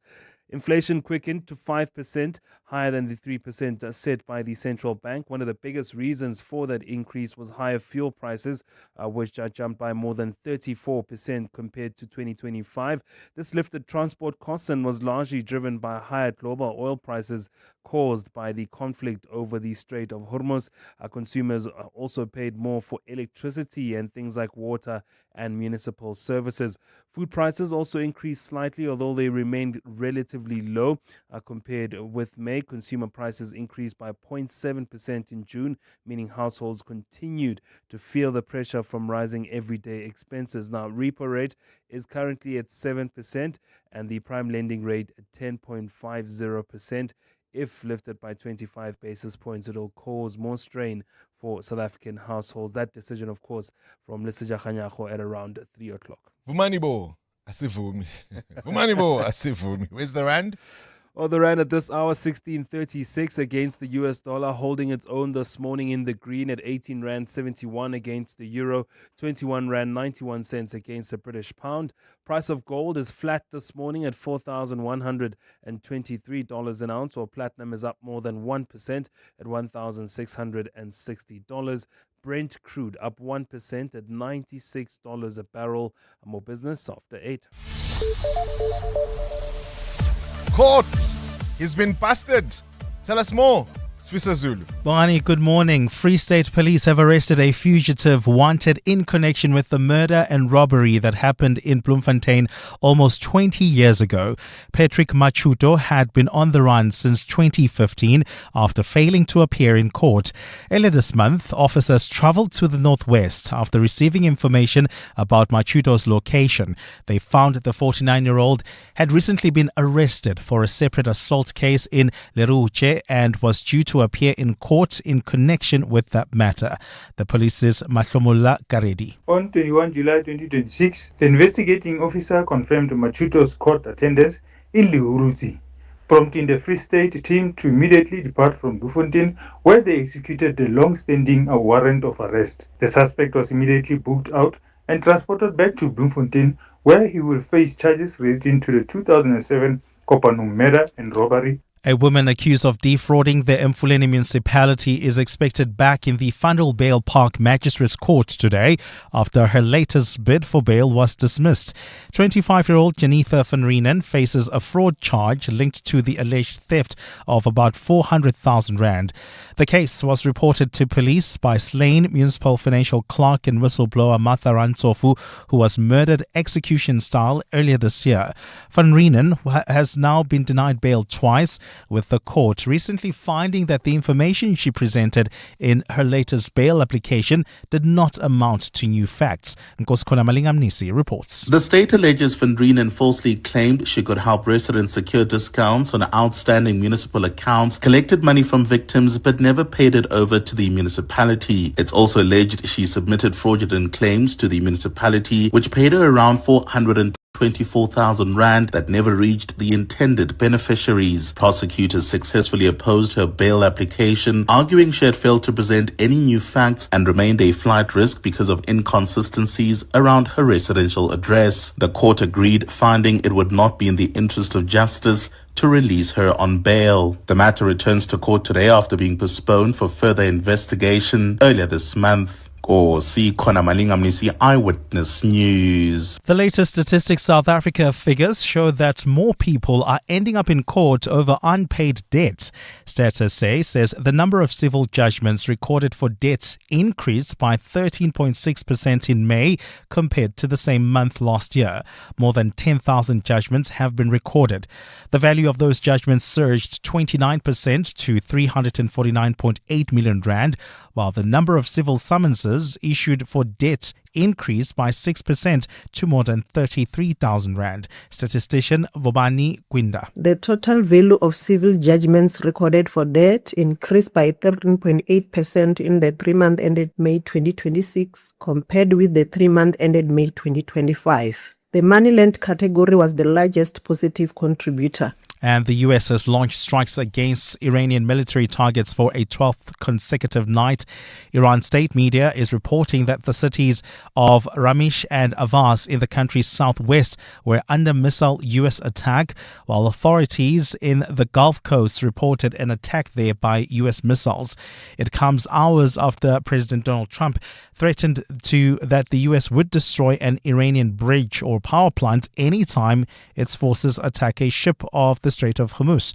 Tehran has warned the US against targeting its nuclear facilities. Speaking at a rally in support of Republican candidates ahead of the midterm elections, Trump insists that Iran will make a deal to end the war. Because let me tell you, they're getting hit so hard and they want to make a deal. But I say they're not ready to make a deal. Because every time they make a deal, they want to change it and everything. They're not ready. They'll be ready very soon. A fine day in store for Gauteng. The temperatures will peak at highs between 21 and 23. And in the traffic, we've got delays on the N1 South right as you approach the Baku interchange. Roadworks are causing these delays coming out of Allendale Road. There's also queuing traffic on the N1 North. In fact, a stop and go between Bayes Nodia Drive and Rivonia Road. That's due to peak time delays. Speaking of which, more delays within the inner city areas like Winnie Mandela Drive, Parkland Drive, as well as Rivonia Road. The top story this hour. Free State Police have arrested a fugitive wanted in connection with the murder and robbery that happened in Bloemfontein almost 20 years ago. Imagine if you could save time like you save money. A second here, a minute there. Type a little faster, walk a little faster. Or you could stop scrolling on the internet. Just think of all the hours you'll save. Now what if you could take all that time and invest it? Watch it grow. Until eventually, one day, you'd have so much time that you wouldn't know what to do with it all. But unfortunately, time doesn't work like that. It can't be stored or banked. And unlike money, you can't make it back. That's why after 50 years of investing, we've learned that time is the greatest gift of all. And the good news is, if you invest early, time gives you money. And then money gives you more time to do whatever you want to do, even if it is scrolling on the internet. Ellen Gray, long-term investing. Ellen Gray is an authorized FSP. On Sunday, 26 July, celebrate the iconic rhythm that makes Joburg more than just a city. Be at the finish line of the 702 Jozi, My Jozi Walk the Talk. Babize, bonke.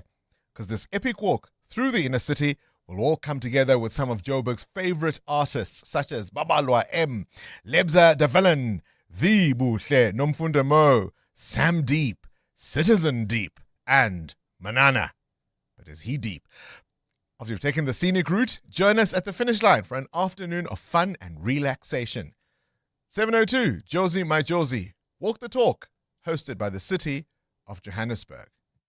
Welcome to Nando's Taste-Demonials. It's the flavor! Real reviews by real people. Nico from Kailami is in touch with his emotions. So when we asked about the Nando's Peri Peri half chicken and a single side for only $125, he said, I'm sad. I finished it. Ah, Nikos, ungawari.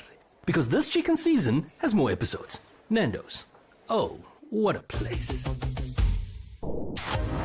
You've taken your small business far. Nedbank and 702 can help you take it even further.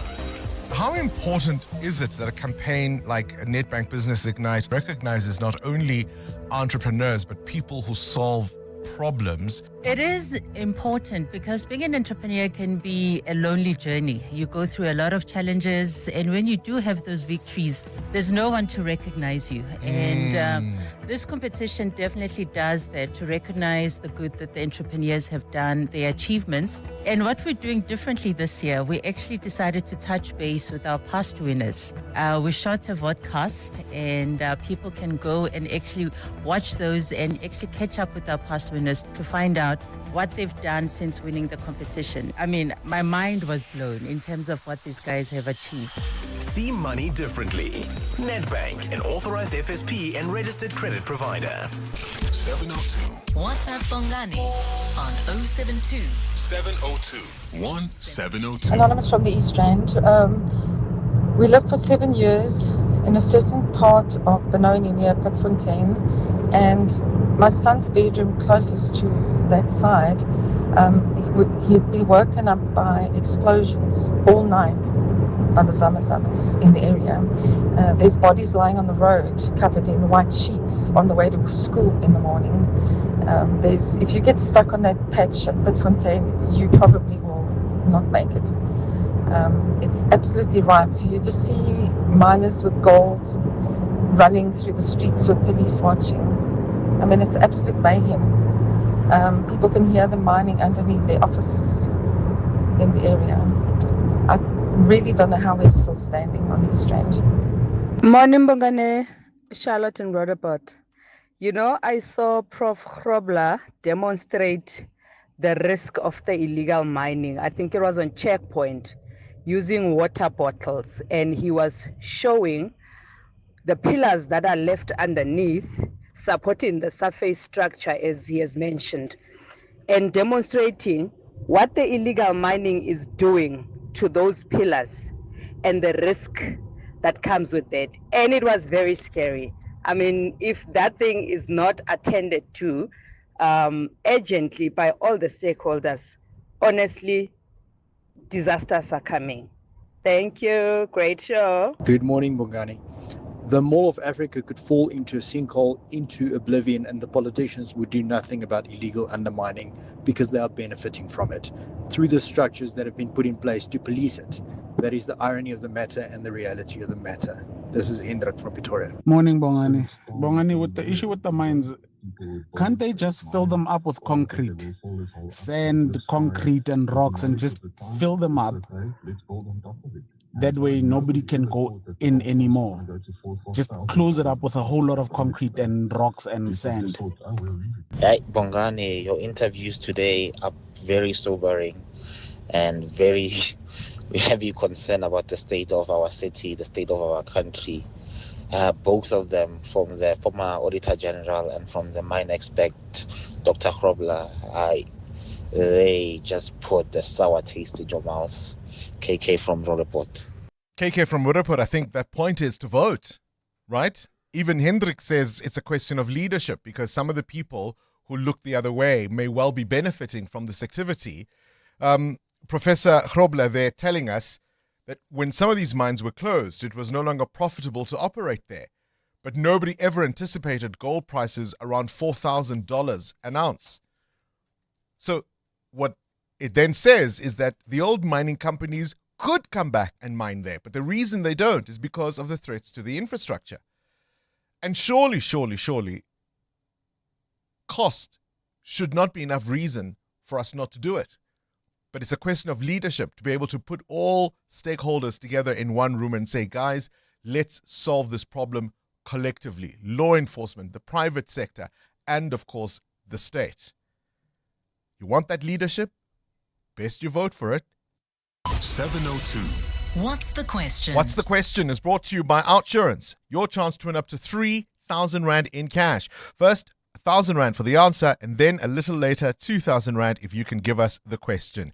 SMS out to 45142 now, and you could save on your car insurance. If you don't, you can ask Outsurance for 500 Rand. Today's answer comes from Mzwandile, who is in Katlehong. Mzwandile, what's today's answer, please?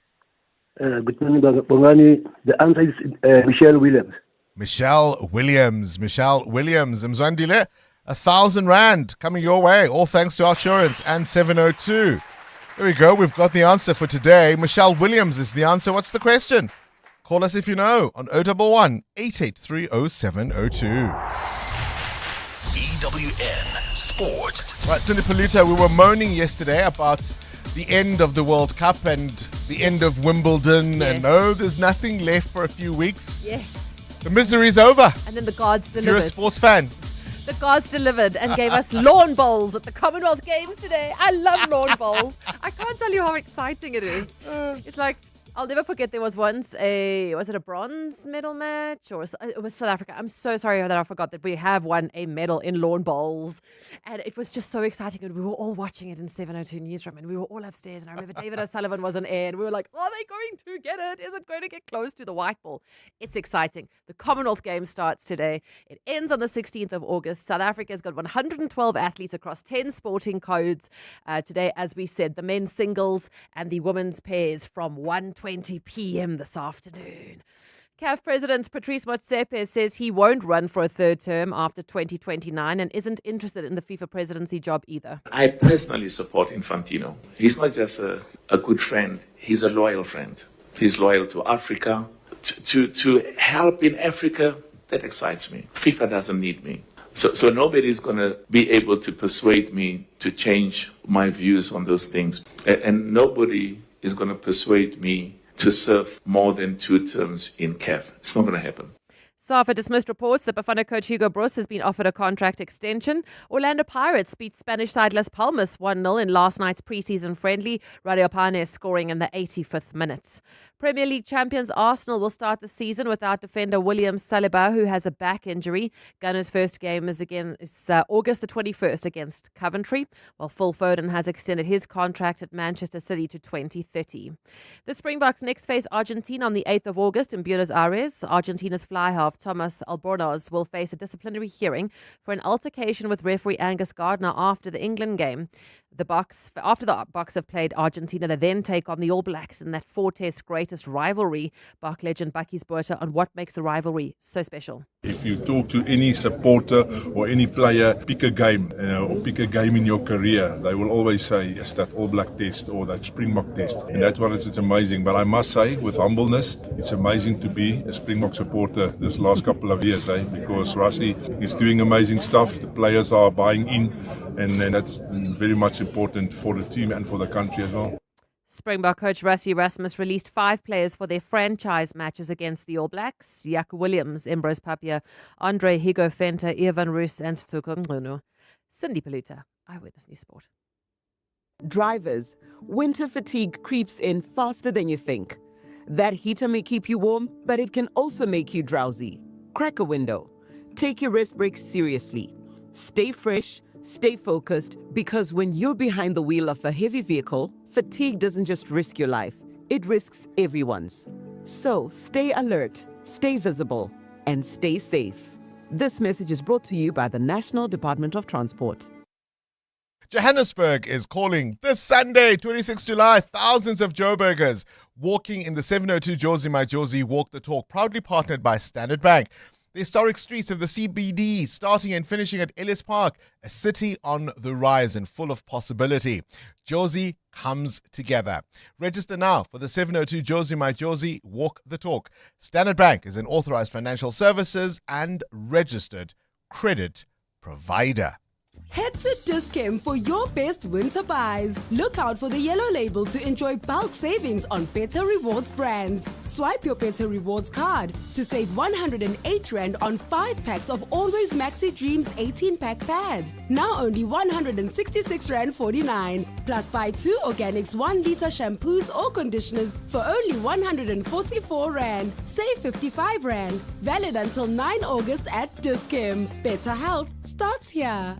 When Joburg walks with the people, for the people, on Sunday, 26 July, everybody will come together at the finish line of 702 Jozi My Jozi Walk the Talk. Walk the talk. Bambize bonke. As Jozi's favorite artists bring an epic afternoon of fun to the people, featuring Babalwa M, Lebza Defilian, Vibuhle, Mfundo Mo, Sam Deep, Citizen Deep, and Manana. So, after you've taken the scenic route, join us at the finish line and celebrate the iconic rhythm that makes Joburg more than just a city. It's Joburg. 702 Jozi My Jozi Walk the Talk, hosted by the City of Johannesburg. More on primemediaplus.com.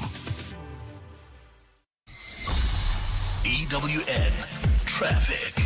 Let's biza o amo, shall we? What's happening on the N1 North, Amu? Well, there's delays, Bongani. This is between the Bearsnodia Drive exit and Rivonia Road. This is due to peak time delays as well as a car that is stuck on the road right near the Rivonia Road exit. As a result, we're also experiencing delays within the inner city areas like Bramfisher Drive, Winnie Mandela Drive. Bryanston Drive is also heavily backed up. There's also queuing traffic reported on Rivonia Road heading towards the N1. Then traveling in the city of Tshwane, queuing traffic along the N14 East. This is just as you approach the Brakfontein interchange. There's also still moving traffic along the intersection of Melippius Drive and Main Road. This is due to peak time delays there. Then heading towards Kempton Park, expect delays on the R21 South just as you approach Olifantsfontein Road. That's due to an accident reported along this route. Please try to avoid that one. We'll have more updates coming up. Stay tuned. There's more EWN on air, online, and on the EWN app. 702. What's the question? For 2,000 Rand in cash, all thanks to Outsurance. Please tell me what's the question. If the answer is Michelle Williams, let's go to Spongile in Edenvale. Spongile, what's the question? The question, Bongani, is which Destiny's Child member celebrates their 47th birthday today? Yeah, she was brought in late into the group after, of course, previous members or the original members, some of them left the group. She's always been seen as something of a third wheel in terms of how that setup has been arranged. But it's worked for her all these years, has it not? Spongile, have you received a quote from Outsurance? I'm already a member. Your biscuit, 2,000 Rand is coming your way. All thanks to 702 and Outsurance. Happy birthday. Thank you. Michelle Williams.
Outsurance knows that when it comes to insurance, trust isn't built on clever advertising and promises. It's built on how fairly an insurer pays claims.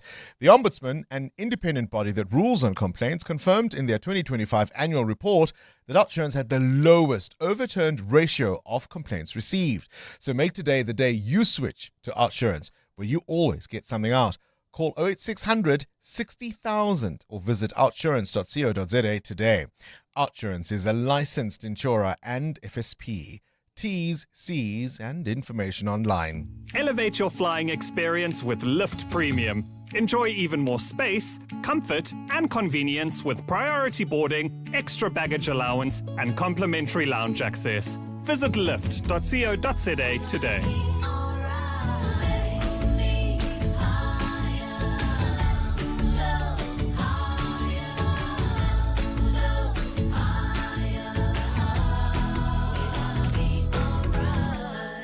You know when your people are giving their best, not because they're pushed or pressured, but because they feel supported. And support is making sure they're covered. So if something happens, they can get the care they need. FlexiCare Health Insurance makes it simple for every business to protect their people with affordable health cover. You care. We cover. For a tailored FlexiCare quote, speak to your financial advisor today. FlexiCare is not a medical scheme and the cover is not the same. FlexiCare is underwritten by Auto & General, a licensed non-life insurer and FSP, and administered by Discovery Health, an authorised FSP. What's for dinner tonight, South Africa? Hiya, Jamie Oliver here. Dinner stress? Forget it. I've teamed up with Checkers to bring you some of my favourite recipes the whole family will love. Like my gorgeous Greek-style chicken, juicy, herby and done in 30. Easy peasy and delicious. Shop the ingredients on Checkers 6060 and boom, delivered in 60 minutes. Every week, 5 brand new dinner ideas. Checkers, dinner done better. R&B celebrating a major milestone after being recognized with 6 prestigious titles at the Euro Money Awards for Excellence 2026. South Africa's Best Investment Bank and Africa's Best Investment Bank. These awards are independent recognition of the work R&B does to help businesses and institutions make important financial decisions and invest for growth. From mergers and acquisitions to ESG and supporting corporate clients, the range of awards highlights R&B's expertise across many areas of investment banking. Operating across the continent, R&B helps clients navigate change, identify opportunities, and grow their business in Africa's evolving markets. Catch 702 in conversation with R&B coming up later in the show, in the next hour, in fact, as we unpack what these awards mean and why independent recognition matters, and how R&B is helping businesses and institutions drive growth across Africa. 702. 702. What's gone viral? With Kabazela. Time now for the world of viral content. Kabazela. Good morning to you, Bella. Me and the car. Do you like driving? You know what? As I've grown older, I've really started to enjoy long distance driving. It was never my thing, but I enjoy long distance driving, and I most prefer it on my own, with no one else in the car. Yeah, and maybe you have a bit of silence, or I don't know, maybe. No, I've got a great playlist. It's called. You'll laugh at this. It's called my White Boys playlist. Well, so what's it got? Like Backstreet Boys? And, it's got rock music mostly. Bon Jovi. So Bon Jovi. It's got Guns N' Roses. Def Leppard. It's that, and you need that kind of music when you're driving long distance, and you need to crank it up and not talk to anyone. Okay, nice. So the reason we're talking about this is some people will drive because, I don't know, maybe they need to, reset their minds, or just love to get in the car and drive somewhere and maybe, be by themselves, get their thoughts, etc., etc. So John Cena was on a podcast with his former NFL player, Shannon Sharp, and he spoke about driving his vehicle and the reasons why he loves to drive. Let's take a listen. I am a huge car guy, so when I get to drive, it's kind of my chance to meditate. Okay. I always try to drive something manual with a stick shift, and I always just listen to the car, man. Really? Yeah, and that could be like, I had one rare day off, and you had mentioned that there's a rare. Mm-hmm. I think we work in the same dimension. Yes. I drove around the state of Florida just for and giggles. I did 880 miles. I left my house in Tampa, went to Orlando, went around the thumb, went back up, went back down, and as soon as I pulled in my garage, I'm like, whoa, 880 miles, not too bad. So you just got in the car one day and was like, you know what? Hey, I'm going to do this. Yeah. I haven't driven in a while. I haven't taken a trip in a while. I want to be, and not once did I turn on the radio. I left at 4:30 in the morning. I pulled in my garage at 10:30 at night, stopped for like 3 or 4, I love little coffee shops. Right. Stopped for like 3 or 4 coffees on the way. Did you talk to anybody? Did you turn the phone off? At the coffee shops, talk to people. In the car, not one phone call, not one text. Phone was in the back seat, power off. And it's like my way to meditate. Right. So what do I listen in the car? Nothing. Boring. Nothing. That's incredible. I mean, what would 800 miles be? That's just roughly over 1,000 kilometers, right? I would imagine. Yeah. That's like driving to Gqeberha and just, for the giggles. Yeah, No. well, I wouldn't mean, it's not for me. I'm not a big fan of long distance driving, I must say. Yeah. I get quite bored behind the steering wheel. But I mean, some people love it. People love driving, especially long distances. So let's put it out there. What do you love about driving? So, I mean, we don't even have to look at it as a long distance thing. We'll just say in general, what do you love about driving? Is it because it's your time to be alone by yourself? You can listen to your favorite radio station, your podcast. Maybe it's just a nice time to chat with your partner, your kids. What do you love about driving? Also, at current fuel prices, no thank you. No Diesel thank you. engines, no. No thank you. What, do you like driving? Just you and the car? Do you want others in it? Have you got a particular playlist? Are you a long distance or a short distance traveler? Let's talk. 702. Feedback with Baphelile Sambo. Baphelile, very good morning to you. Good morning to you, Bongani. Do you like driving? Well, I'm a professional passenger princess. So whatever you need, I'm there for you. Long distance, I'm there to make sure you have your water. So you pass the snacks yes, and the water. playlist, charge your phone, yeah. I don't want anyone playing music when I'm driving. Why not? Because it's my music. What about me? No. The passenger? Yeah. Okay. Then you drive. I can't. The driver chooses the music. Remember, I'm still learning how to drive, Bongani. Yes. So until you do, you have to listen to my music. Okay. I'll take that. Anyway, Bongani, from the producer's desk today, we asked what are 702 lenders tired of? But before I give you their reactions, they've noticed something about you. You are not wearing your glasses this week. Are you tired of them? I'm tired of glasses. I'm wearing contact lenses. Mm-hmm. Yeah. Yeah. So you can see better with lenses than... Oh, it's the same thing. I just felt like wearing contact lenses. Which one do you prefer? It depends on what I'm doing. This week? I prefer glasses in the evening or if I'm at home. Mm-hmm. But if I'm out and about, contact lenses mean I can wear some of my nicer sunglasses when I leave. I'll say you look in traffic. Different with glasses and with contact lenses, but we'll discuss that off air. Anyway, Bongani, 702 lenders did respond to our question of the things that they are tired of, and it's adulting and its responsibilities. And one thing that caught my attention is them saying they don't have enough money to solve their problems, and they are tired of that. Yeah. And before I go, a quick reminder for this Sunday's Walk the Talk. You'll need to collect your walk number first before you can join us this Sunday. Collection is happening at Ellis Park Arena. That's 29 Bertrams Road, New Dawnfontein, from today until Saturday, 9 a.m. to 5 p.m. Remember to bring your ID, driver's license or passport, as well as a copy of your confirmation. And more information, you can find it on primemediaplus.com. All right, let's go to the news desk. It's 8 o'clock. This is EWN.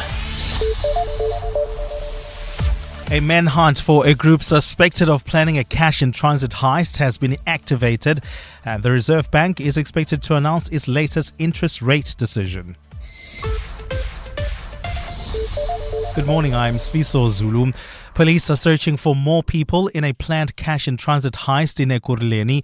7 high-caliber rifles, including 3 belonging to the SANDF, were seized from a house during a raid earlier this morning in Davidton, where the group was allegedly planning the crime. Officers also recovered explosives, ammunition, a hijacked BMW, and other items believed to have been intended to be used in the robbery.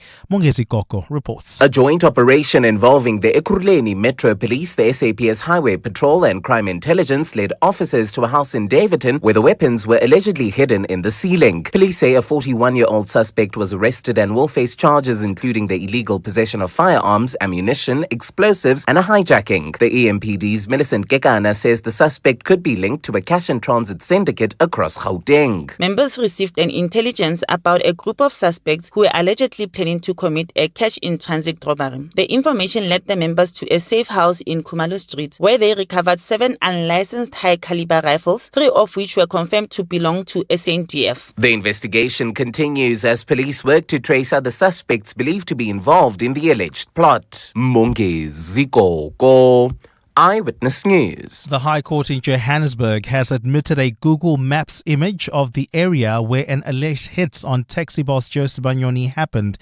Alleged crime boss Vusmuzi Kat Matlala is accused of ordering the hits at the Centurion Golf Estate in 2022. Matlala and 4 others are on trial facing 25 charges, including 11 counts of attempted murder, conspiracy to commit murder and fraud. The defense used the image to question state witness Mzamo Cele's account of where the car carrying the alleged gunman was positioned at the time of the attack. Dimakaso Leshuro has more. Cele came under sustained questioning over the changes in his version of events regarding the position of the vehicle and its occupants, whom he identified as the alleged shooters. This as the defense seeks to poke holes into Cele's testimony to raise questions about his credibility. The defense also pointed to his second statement to police, arguing it makes no mention of shots being fired at him despite his evidence in court. Advocate Nardas Khrovier further told the court that another state witness who was on duty with Cele on the night of the shooting, Francis Mazibuko, may contradict parts of Cele's evidence. And he says in his statement, he doesn't know in which direction they shot. I have to object to this. The statement is not before court, and the defense can't even rely on the fact that we're going to call that witness. I've been provided with an affidavit by the state. That is what the witness says. It is on the list of witnesses. I'm giving this witness an opportunity to respond to it should Mr. Mazibuko come and say that. Count 5 of the indictment relates to Mazibuko's alleged attempted murder. Dimakatso Leshoro, Eyewitness News. The state in the case against former National Assembly Speaker Nosiviwe Mapisa-Nqakula says it will produce evidence to show that she used code words linked to her ancestral calling to solicit bribes. The former National Assembly Speaker is on trial in the Pretoria High Court on corruption charges. She's accused of soliciting and accepting bribes of 4.5 million rand from an SANDF contractor. At the time, between 2016 and 2019, Mapisa-Nqakula was Minister of Defense. Khomoso Modise has more. During its opening address yesterday, the state beamed a PowerPoint presentation where images were used to demonstrate the alleged criminality.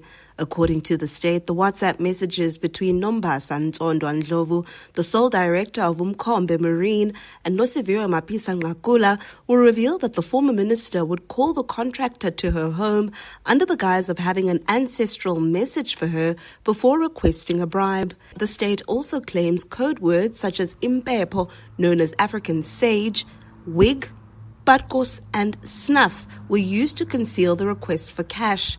Prosecutors say the final payment of 100,000 rand that the contractor made to the minister was prompted by a message that said the minister's Indumba, her sacred hut, did not have any more medicine.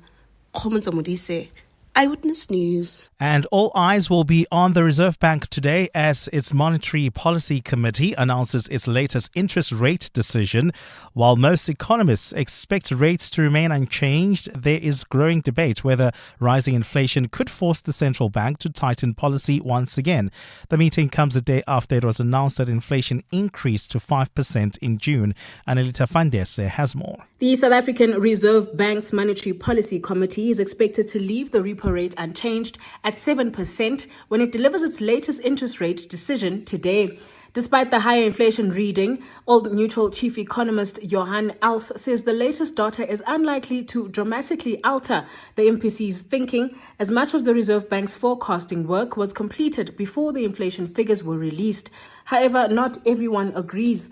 Nedbank expects the Reserve Bank to raise the repo rate by 25 basis points today. The bank says upside risks to inflation, elevated inflation, and the possibility of stronger second-round effects make a stronger case for tighter monetary policy. Annalita Fandese, Eyewitness News. Gold is trading at $4,126.57 an ounce. The rand is at 16.37 to the dollar, 21.91 to the pound, 18.71 to the euro. Brent crude oil is at $96.14 a barrel. And in the traffic, we've got some delays on the N12 and the R24 West in the Bedford V area between Edenville Road and the Kilulis interchange. There's also queuing traffic on the Makwa North between the Kilani Bends and the College Drive exit.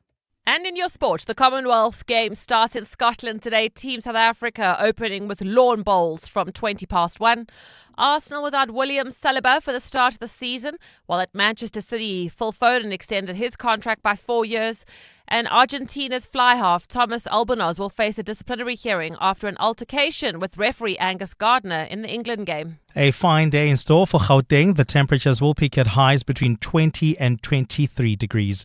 The top story in EWN this hour: police are searching for more people in a planned cash and transit heist in Ekurhuleni. EWN, in touch, in tune, and independent. For the latest, visit ewn.co.za or download the EWN app.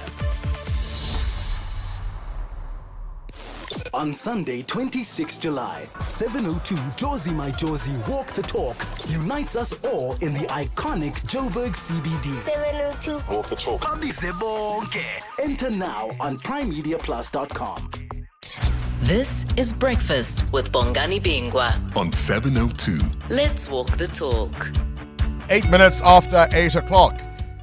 We heard a little earlier from Dr. Padi Lehotla, who's the former statistician general, talking about the collapse of democracy when people don't vote, when people are uninterested in voting because they feel the outcomes will not favor them anyway.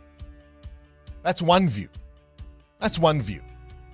Just think of some of the stories you've heard on EWN this morning. The former Speaker of the National Assembly, Nosiviwe Mapisa Nqakula, before the courts. Tomorrow, the courts will tell the President of the Republic, the sitting head of state, what happens next in that impeachment process already underway by the National Assembly. The heads, or at least the current, and one former head of an arm of government before the courts. And there's no one in this country who does not believe both of them will adhere to what the courts decide. So the other view would be our democracy is alive and kicking. Doesn't that give you a sense of pride? How many countries around the world right now? You could argue, of course, that we should neither have had the former leader of the National Assembly nor the head of state in this trouble to begin with. You could argue that. Or you could say when they do, the courts and the law still prevail. What if Bongani should join politics? What if you become part of the criminal syndicates as well? We are not ready for that. Just stay in your lane. You are good where you are, my brother. This is Breakfast with Bongani Bingwa on 702. Let's walk the talk. I'm always fascinated by the ability of politicians not only to work rooms and work crowds, but just the agility of some of the answers they give. And I just think to myself, I couldn't possibly imagine. Do you know what I mean? The reason I couldn't be a politician, Matteo, is I don't have the imagination. I really, really don't. I don't have the imagination to say some of the things our politicians utter. So thank you very much. I'll stay in my lane. But I nearly said Matteo. Kabazela wants to know, are you a car person? Do you love to drive? And what is it about the driving experience that thrills you? Long distance, being on your own in your vehicle, you find that you have conversations with yourself in the car? Do you like short trips and not very long ones? Do you like passengers? The trouble with passengers, they have opinions about what music should be listened to. I don't think you want anyone to touch anything. The trouble with passengers, they want to touch buttons in your car. Exactly. The trouble with passengers, they want to eat in your car.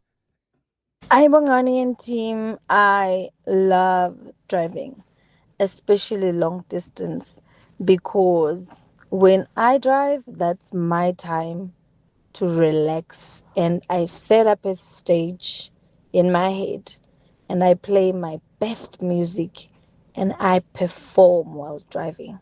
So I get to release everything. And I am absolutely at my best when driving. Preferably alone.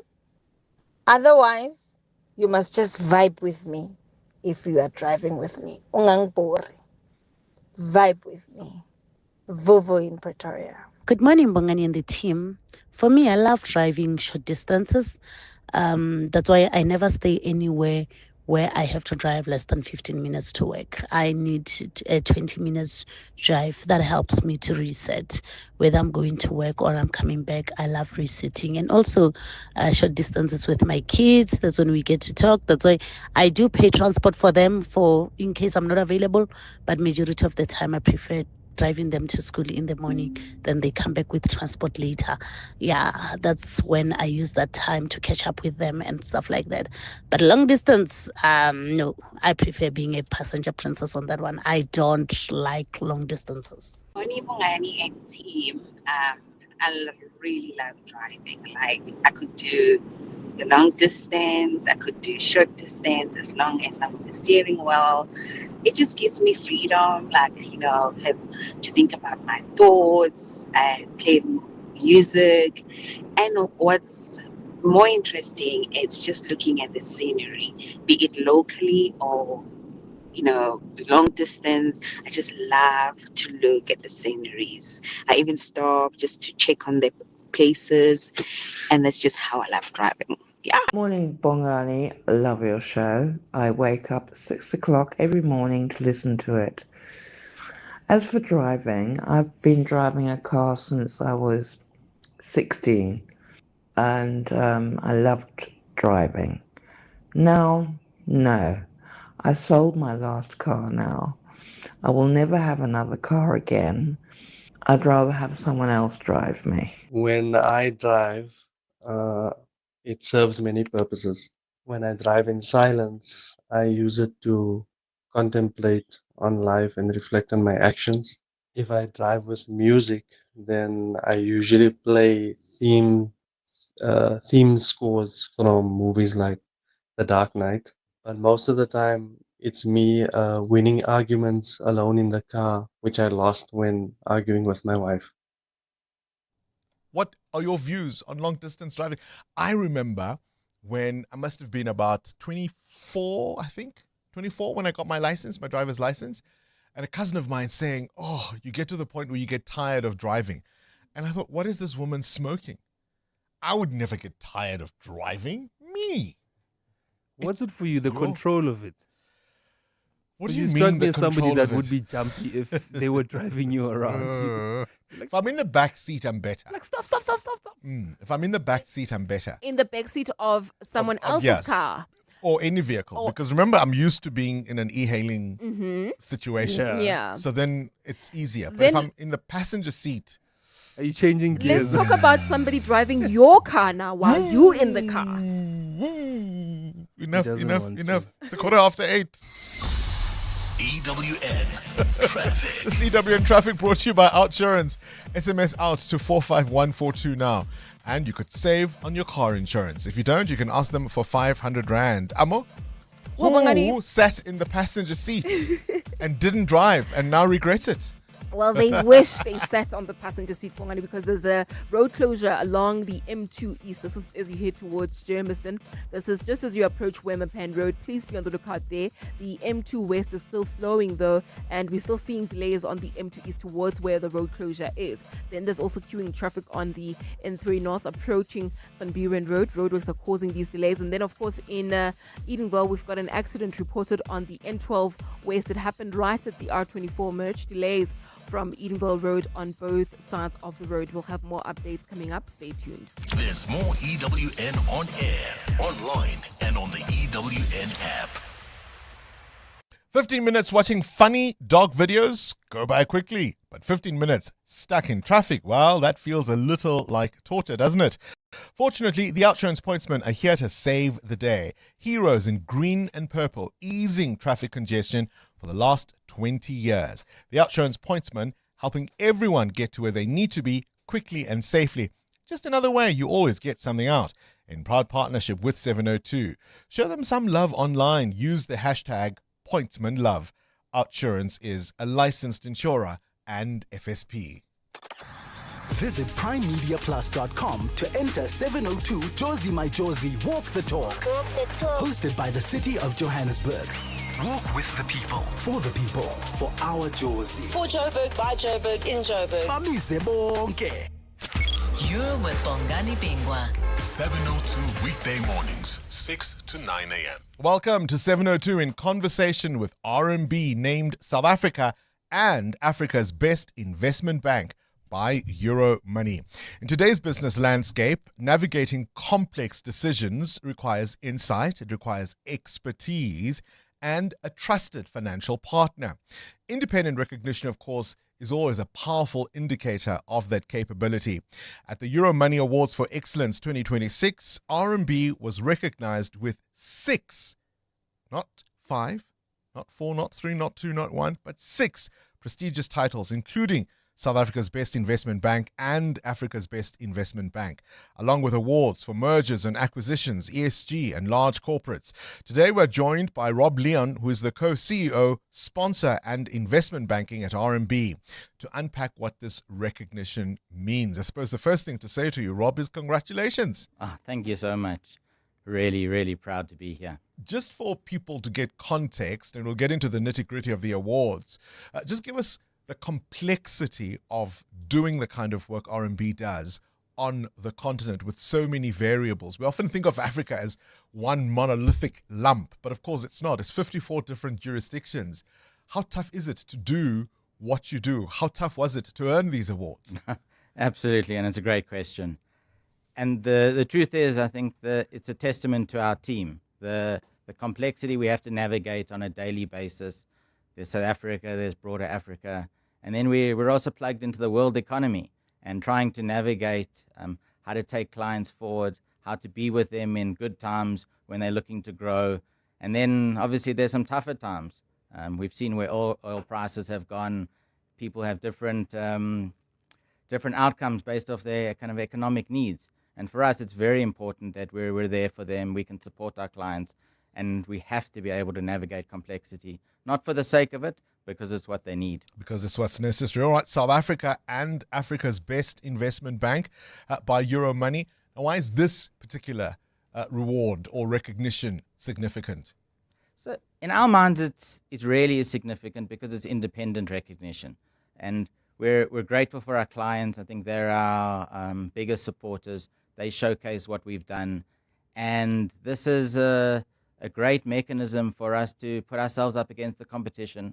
There are tremendous banking partners and banking competitors across the continent. So the standards are high, and we've got to make sure we're the best of the best in order to succeed, both for our clients and obviously for our shareholders. I mean, I suppose that really indicates that you do deliver value for those clients. We certainly hope so. Our goal has to be that we're adding value to them on their daily lives. And at the end of the day, they're in a better place after partnering with us. We were there kind of through these economic cycles, and we certainly pride ourselves on that. ESG, Africa's Best Bank for large corporates, M&A. I mean, that's quite the breadth of recognition. It is, and I think it's probably more of a sign of the opportunity set on the continent. For us, we need to be big player. We have to be available to service our clients across multiple needs. So whether they're a large corporate, mid-corporate, they've got ESG requirements, they're looking for M&A, they're looking for growth. The opportunity set is really what they require, and that's why for us, success is not just succeeding in one pillar. It's trying to look across and seeing how we can navigate in a complex world. Is there a roadmap? I mean, we talk about this century being the African century. Is there a roadmap as far as RMB is concerned as to how that can happen, and what are you proposing for businesses to be able to, or in order to be able to enable that to happen? Sure, the deep question. For us, we're certainly seeing incredible inbound opportunities onto the continent. I do think it is the next frontier. We've seen how the world is fractured over the last couple of years, and Africa does seem to be having a moment. Obviously, it is susceptible to economic factors that affected the rest of the world too. But we're really focused on it. We see significant growth opportunities, both for our clients, but also for the bank too. And we're looking to try and take advantage of those as the cycle develops. And as you say, hopefully it is a bit of a golden cycle or a longer term opportunity set that one can really see the opportunities flow. Yeah. And for any business that wants to go that direction, RMB is ready to hold your hand, hey? We'd love to help. Congratulations. Rob Leon is the co-CEO, sponsor, and investment banking at RMB. Thank you so much. 702 Conversation with RMB, named South Africa and Africa's Best Investment Bank by Euro Money. 702. The World View with Adam Gilchrist. All right, let's get straight into news from elsewhere in the world. Adam Gilchrist, this nuclear deal between the US and Saudi Arabia, some eyebrows being raised about this. Absolutely, yeah, because what does it mean? Where does it go? Who's in charge? So we know that this is a deal that will see American companies involved in building a nuclear facility that will produce enriched uranium in Saudi Arabia, which of course can be used as fuel for power plants. Interesting, isn't it, that such an oil-rich country is going nuclear? But anyway, but also enriched uranium can be used to make nuclear bombs. Would there be a cap on that? It is Marco Rubio, the US Secretary of State, has already said, look, this is not about nuclear proliferation, but nuclear experts, former officials in Israel, a former Israeli prime minister, Democrats are saying, hang on a moment, what does this actually mean? Would you be able to keep a lid on it, especially if the deal, as some think, does not include so many strict inspections by the IAEA, which oversees these sorts of things.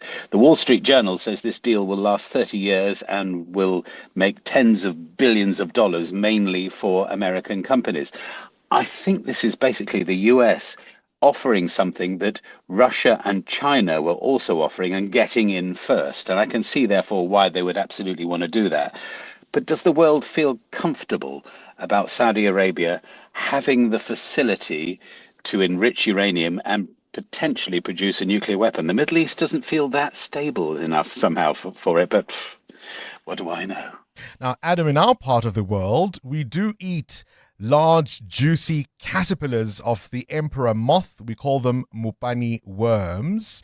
I know, for example, in Cambodia, you can enjoy deep-fried tarantula. But in South Korea, what is now on offer? Yeah, ants as a dessert garnish. So this is 2 Michelin star restaurants. So it's not a sort of street food place. It's a proper pucker, posh place in South Korea with a 15-course menu. It's one of those. And they use ants as a topping for their sorbets, although they do say diners can have non-ant toppings if they want them. The thing is, the owner is now being prosecuted because ants are not on the approved list for human consumption in South Korea. And so therefore the owner could face even a jail term, but certainly a hefty fine at this stage. They say ants contain 50 times more heavy metals than is allowable. And whilst they're tiny, I suppose even if they're toxic and tiny, it's still toxic. The approved list, by the way, in South Korea does include grasshoppers, locusts, crickets, silkworm larvae, drone bee, pupae, and spiny bamboo caterpillars. I know that there's a thing about insects, and maybe it's a thing here that in the UK, for instance, I've tried mealworms and locusts, and I can't say I'm hurrying back to them, but do you know what? We don't ask what goes in our sausages. Why are we so weird about insects? Now, Adam, show us some leg. Well, if I do, you might suffer some sunahara. In Japan, they've got this hot and hairy debate about wearing shorts, and particularly about men wearing shorts. The temperatures have gone up. It's 40 degrees plus in Tokyo at the moment. So the Tokyo metropolitan government has pushed forward for company employees to ditch the usual suit and tie and wear T-shirts, trainers, and shorts. A move dubbed Tokyo Cool Biz, which is a horrible name. But anyway, some are welcoming this, some not so much, because apparently women who bare their legs in Japan are still expected to wear tights, whilst experiencing sunahara, which translates as discomfort at seeing somebody else's leg hair, or male colleagues' leg hair in this particular instance. 46% of Japanese are in favour of going cash and wearing shorts. 54% are opposed. Where do you stand on leg hair? Is it really that much of a turn-off? And full disclosure, Bongani, I am speaking in shorts with the danger of large-scale sunahara. I mean, listen, people want their legs out. Give them a leg up, right? They want to go out. They want to go out on a limb. Adam Gilchrist with this morning's Worldview. EWN Business. All right, 27 after 8 o'clock, our final business news update for the morning. The Public Investment Corporation losing more board members. Muteo, this story is just getting worse and worse and worse, isn't it? Yeah, the PIC is facing a severe governance collapse following the resignations of 6 non-executive board members within a single week. The revolving door leaves Africa's largest asset manager with only 5 remaining board members of its 11-member board.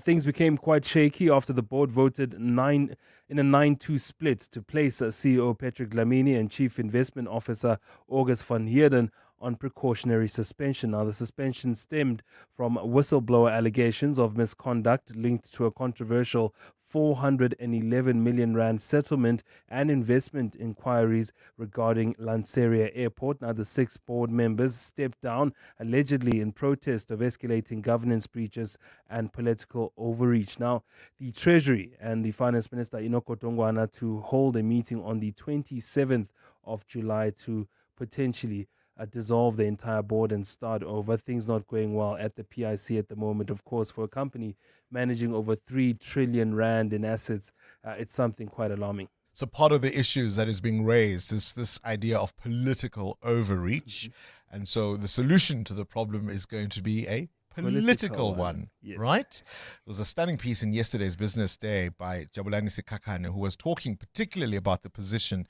of the chairperson being a political appointee. 3 trillion, you say? Yes. How is it that the chair is often somebody who's never managed even, let's not say it. How are the markets? Well, in regular trading on the New York Stock Exchange, yesterday the Dow falling 6 points. The broad market S&P 500 also losing out yesterday, while the tech-heavy Nasdaq in the US dropped by 0.5% this morning. Asia Pacific markets opened higher, with Japan's Nikkei adding 0.5%, while South Korea's Kospi was up more than 2.3%.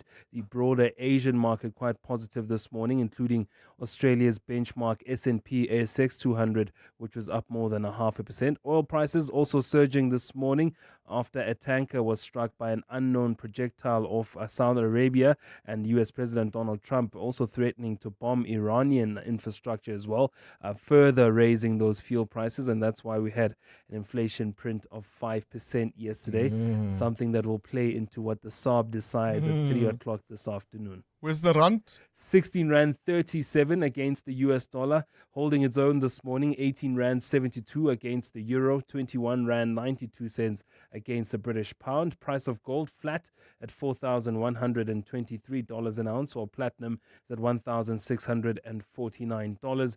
Brent crude now up 1% this morning, $96 a barrel. More business from Stephen Grotes later this afternoon.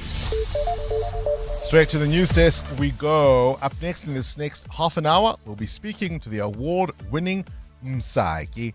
In the meantime, Sfisa Zulu, what you got? Thanks, Bongani. Good morning. The ANC wants Parliament's impeachment committee to first investigate institutional reports into the burglary at President Cyril Ramaphosa's Palapala farm before deciding whether to proceed with a full-blown inquiry.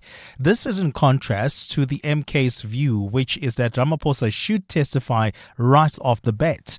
Political parties yesterday failed to reach consensus on the final terms of reference for the inquiry that will probe the president's conduct following the theft of US dollars from his farm in 2020. Lindsay Dentlinger has more. In what appears to be an attempt to delay testimony from President Cyril Ramaphosa, the ANC has proposed a 2-stage approach to his impeachment inquiry. It has proposed that the committee first assess the independent panel report which the president is disputing in court, as well as the Public Protector and Reserve Bank reports which cleared the president of breaching his oath of office and the law, to determine whether the president has a case to answer. ANC MP Cameron Dugmore says this approach is in line with the Constitutional Court judgment. We know that certain reports have already been compiled, and it only makes sense that that's actually where we start. But the ATM's Vuyo Zungula has dismissed this suggestion. We can't say we're going to be listening to these particular institutions to make a determination if we can have another step. The step that we're in now is a full-blown trial. The majority of parties say the president must testify in his own defence and can't do so via a representative. Lindsay Dentlinger, Eyewitness News, Parliament. Free State Police have arrested a fugitive wanted in connection with a murder and robbery that happened in Bloemfontein almost 20 years ago. Patrick Machuto had been on the run since 2015 after failing to appear in court. Earlier this month, officers travelled to the northwest after receiving information about Machuto's location. They found that the 49-year-old had recently been arrested for a separate assault case and was due to appear in court in connection with that matter. The police's Mahlomula Karedi. On 21 July 2026, the investigating officer confirmed Machuto's court attendance in Lihuruzi, prompting the Free State team to immediately depart from Bloemfontein, where they executed the long-standing warrant of arrest. The suspect was immediately booked out and transported back to Bloemfontein, where he will face charges relating to the 2007 Kopanung murder and robbery. In the Western Cape, Cape Town police have arrested a man in Khayelitsha after receiving information about suspects committing extortion and other serious crimes in the area. The issue of extortion has resurfaced after some spaza shop owners were recently targeted in some parts of the city. Detectives are investigating several recent cases of extortion in the Cape, including the murder of a Ghanaian man in Nyanga and the murder and attempted murder of 2 Somalian spaza shop owners in Bonteheuwel. The police's Frederick van Wyk says the suspect was arrested yesterday for the possession of an unlicensed firearm and ammunition during an operation. They followed up the information which led them to the suspect's home inside Khayelitsha, where they discovered a 9mm pistol with 1 round of ammunition. Without legal documentation, he was arrested and will appear in the Khayelitsha Magistrates Court once charged. And 6 candidates for United Nations Secretary General will debate today in the symbolic General Assembly Hall 1 week before the formal start of the selection process. With the campaign lacking a clear favourite, the hopefuls will face 90 minutes of questions from diplomats, UN employees and civil society representatives. Among the candidates running to succeed outgoing Secretary General Antonio Guterres is Senegal's former President Macky Sall.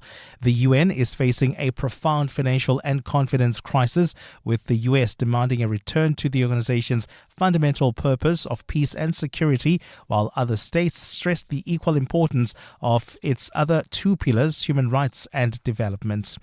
A fine day in store for Gauteng today. The temperatures will peak at highs between 21 and 23 degrees. And in the traffic, we've got delays on the N12 West. This is between Edenville Road and the R24 merge. That's due to an accident there. There's also queuing traffic reported in Bryanston along the N1 South, approaching Winnie Mandela Drive. Delays coming out of Rivonia Road. The top story this hour, the ANC wants Parliament's impeachment committee to first investigate institutional reports into the Phala Phala burglary before deciding whether to proceed with a full-blown inquiry. What I love about this year's 702 Josie My Josie Walk the Talk is that we're going to be walking through the city where I have lived all my life. Joburg is still a magnificent city, and there's no better way to experience that than to walk its streets. You should take part in this year's Walk the Talk because it's a chance to spend a day with a family that you've kind of been part of, but you've never met most of the people. Yes, Joburg has its problems. There's no doubt about that. The whole country has its problems, but boy, do we come up with solutions and new ideas every day. So let's walk, let's talk, let's see how we go. This year, I'm actually going to do the 15K walk. When I look at the routes, 15Ks gives me a chance to really take it all in and a chance to meet as many of you as possible. To enter the 702 Josie My Josie Walk the Talk, go to primemediaplus.com. Sign up and we'll see you there. The Volkswagen Vivo is South Africa's favorite car. Let's cross live to Johnny at Barron's VW. Bill, the energy is unbelievable. Barron's is selling Vivos for just $2,999 per month. Sir, what's going on here? Everyone's just going crazy for this deal. $2,999? That's incredible. No wonder the country loves the Vivo. Vivo Barron's Vivo. Available while stocks last at Barron's Woodmead and Barron's Broomer today. Barron's, the Volkswagen people. Do you ever get that wake up, dress up, show up kind of energy? Well, it's final voter registration weekend. On the 1st and 2nd of August from 8 a.m. to 5 p.m., registration stations open across South Africa. So show up and register to vote in the upcoming local government elections. Call 0800 11 8000. Visit elections.org.za or WhatsApp 0600 8800 for more info. This message is brought to you by the IEC. When Joburg walks with the people, for the people, on Sunday, 26 July, everybody will come together at the finish line of 702 Josie My Josie Walk the Talk. Walk the Talk. Babize bonke. As Josie's favorite artists bring an epic afternoon of fun to the people, featuring Babalwa M, Lebza Defilian, Vibuhle, Nomfundo Mo, Sam Deep, Citizen Deep, and Manana. So, after you've taken the scenic route, join us at the finish line and celebrate the iconic rhythm that makes Joburg more than just a city. It's Joburg, you know?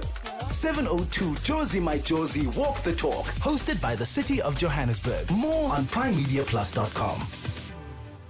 702. WhatsApp Bongani on 072 702 1702. Good morning, Bongani and the team. I drive myself. No one drives my car. No one drives my car. I'm the only one who drives my car, and my car is very clean. You don't eat in my car. Well, I would rather stop, and then you can eat if you want to eat. I treat my car like my wife. It's very special. Good morning, 702 and your team. Listen, guys, I really enjoy long trips because living in Gauteng, all you do every day is sit in traffic. So a nice long trip where the car is just in harmony with the road and you're one with the vehicle instead of being one with the brake pedal. So, yeah. I hate driving in the city, but I do love long distances. Tenlo here. Morning, Bongani and team. Here, driving. I have 5 sisters. None of them drive. My brother, I can't give him my car to drive because it's not gentle. But Bongani, I'm sure you can see me now. I am up to here with driving. I am up to here. Every day I drive from Lone Hill to Pretoria and back. I am tired. I don't want to see driving anymore. Bye. It's Rachel. Good morning, Bongani. I prefer driving short distance alone. Long distance, definitely with someone, because my mind always tells me if something happens, at least I am with someone. I used to feel panic attacks as I drive on the freeway because I would get so overwhelmed by the many cars, the trucks, but I've gotten used to it. And yeah, 702 all the way, especially Sundays, guys. Wow. Thank you. Good morning, Bongani. I used to think that I love driving till we drove to Cape Town. I used to think that I love long distance driving till we drove to Cape Town. Bongani, if you want to teach someone to hate driving, let them drive to Cape Town from Pretoria. I flew back.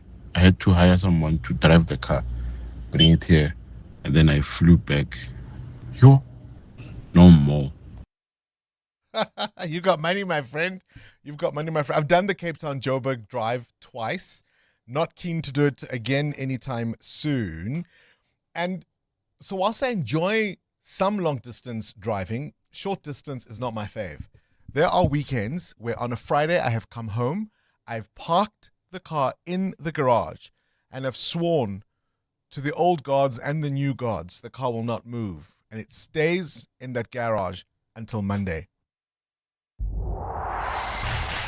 EWN Sport. Cindy, you love the Cape Town to Joburg ride? Yeah. Do you drive most of the time, or does Mark drive? No, we Or does it matter? We should, and I don't think it really matters, but it's really just so scenic as you start going through the Karoo. And I think the important part of the Cape Town trip is to break it up. It's to not do it in one stretch. It's to stop overnight somewhere. That really makes the difference. But I really think it's such a beautiful drive. I love it.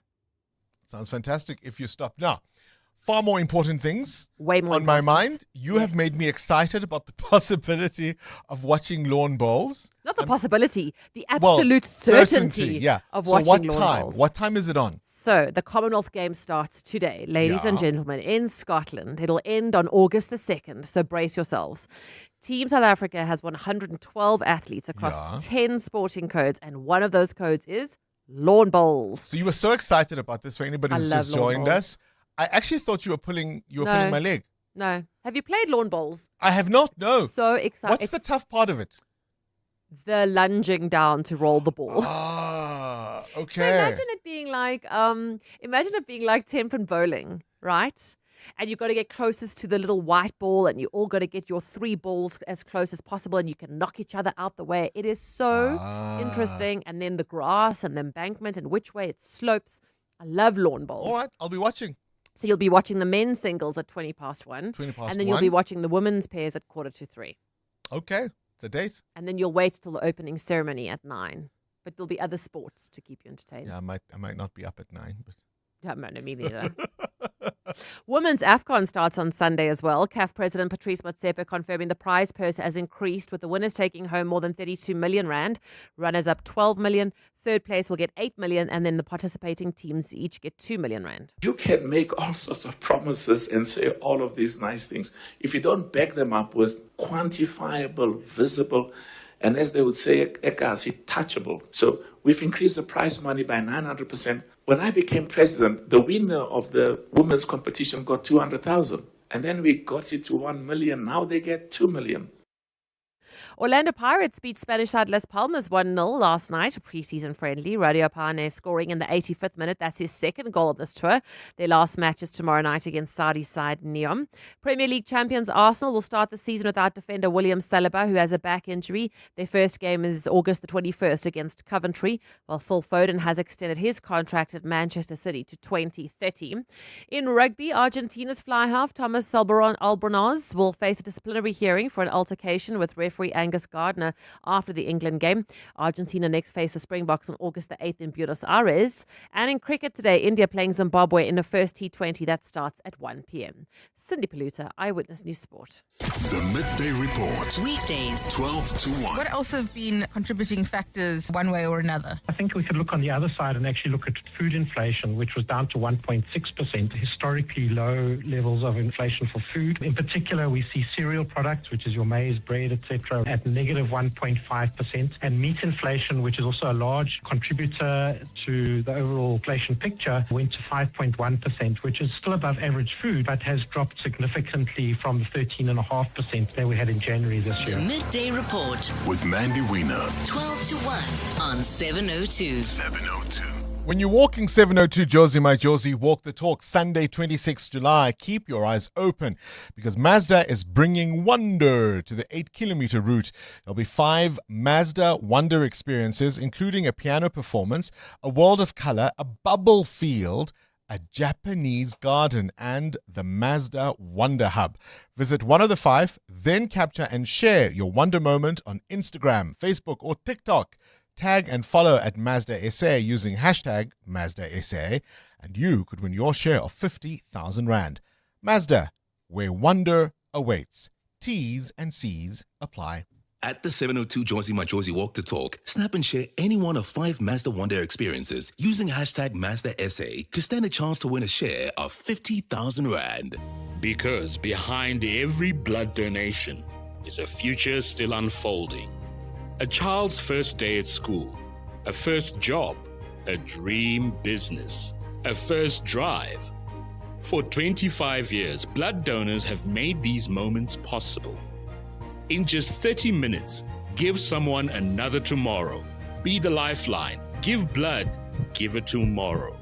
The South African National Blood Service. Smart business decisions save money. Switch to Outsurance Business Insurance and you could get a massive 20% discount on your business insurance premium. Here's JC from Blonde Hair Studio. I was with my previous insurer for many years before switching over to Outsurance Business Insurance. I'm really happy with the premium I'm paying now, and switching was definitely one of the best decisions for my business. Get a quote to switch and save today. Visit outsurance.co.za or call 0600 60,000. Licensed insurer in FSP. TCs and information online. timeline. EWN Traffic. Right, let's wrap up the morning's traffic. There have been some issues on the M2 East, road closures on the N1 North. Amma, what's the latest? Well, Bongani, we do have delays on the N1 South now. This is just as you approach Winnie Mandela Drive in the Bryanston area. An accident reported there. Delays coming out of Rivonia Road. There's also queuing traffic reported on the Mark 1 North between the College Drive exit and Grayston Drive. Peak time delays there. While that accident we spoke about earlier along the N12 West has been cleared. It was near the R24 merge in the Edenville area, but there's still delays coming out of Edenville Road, so please be on the lookout there. More updates at the top of the hour. Stay tuned. There's more EWN on air, online, and on the EWN app.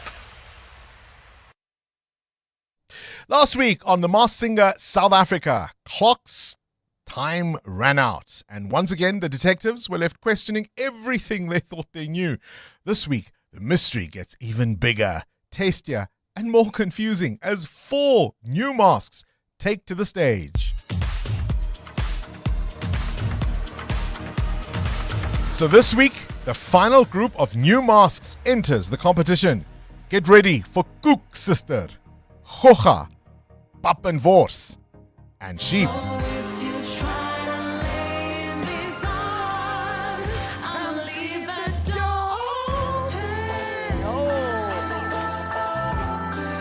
Catch a brand new episode of The Masked Singer South Africa this Saturday, 7 p.m. on SABC2. Listen carefully. Every detail could bring you one step closer to guessing who's behind the mask. The repeat is on Thursdays at 9 p.m. on SABC1 and Fridays at 1:30 p.m. on SABC2. Welcome to Nando's Taste-Demonials. It's the flavor! Real reviews by real people. Dolly from Boertersig is vegetarian-ish, with a reputation to uphold. Here's what she whispered about the half chicken and a single side for $1.25. What? I don't eat chicken, but for Nando's, I make the exception. Well, good thing there's a salad on the side for appearances. Of course, Nando's. Oh, what a place. Just Andalex it. Do you have a sore throat? Andalex C Oral Rinse and Spray provides targeted relief from 1 minute that lasts up to 4 hours. It reduces pain and inflammation while numbing the affected areas. It also kills viruses and bacteria that cause sore throats to help prevent serious throat infections. Andalex, South Africa's #1 choice for sore mouth and throats. For more information, speak to your healthcare professional. Just Andalex it. Andalex, a proud sponsor of The Masked Singer Season 3. Coming up on the Clement Manyatela Show on 702. All right, coming up between 9 and 12 is the Clement Manyatela Show. And Clement is here to tell us all about it. A very good morning. Good morning. To you, Clement. What's up? On the show today? So, coming up on the show. You got interviews. So, right, so here's the joke. Here's the joke. One of your interviews just bombed out. Do we have a show? Well, we do still have a show. So we're going to take our listeners to, we had a cancellation this morning for our Hanging Out feature. So we're going to take our listeners to the Madlanga Commission. You'll go hang out with Andrea Johnson. Hang out with Andrea Johnson I don't think there's anybody that people want to listen or hang out with today. Yeah. So that's a better hanging out feature. So we're hanging out with Andrea Johnson today at the Madlanga Commission. It's probably her last day. Shame, hopefully, because she was struggling yesterday. Shame. I mean, don't you think we get the point now? So here's what worries me, and I thought it was quite interesting that these stories were big on the same day. Mm-hmm. Of course, Advocate Andrew Chauke being allowed to go back to work, and we saw what a disaster the former National Director of Public Prosecutions, Shamila Batoy, was when she was questioned in that inquiry. And now seeing the head of IDAC and this sense that they were tag teaming on subjective decisions, right? Without the objective test of whether or not these people might, in fact, have done what they were accused of on shoddy evidence. Well, they used a subjective test. Yeah.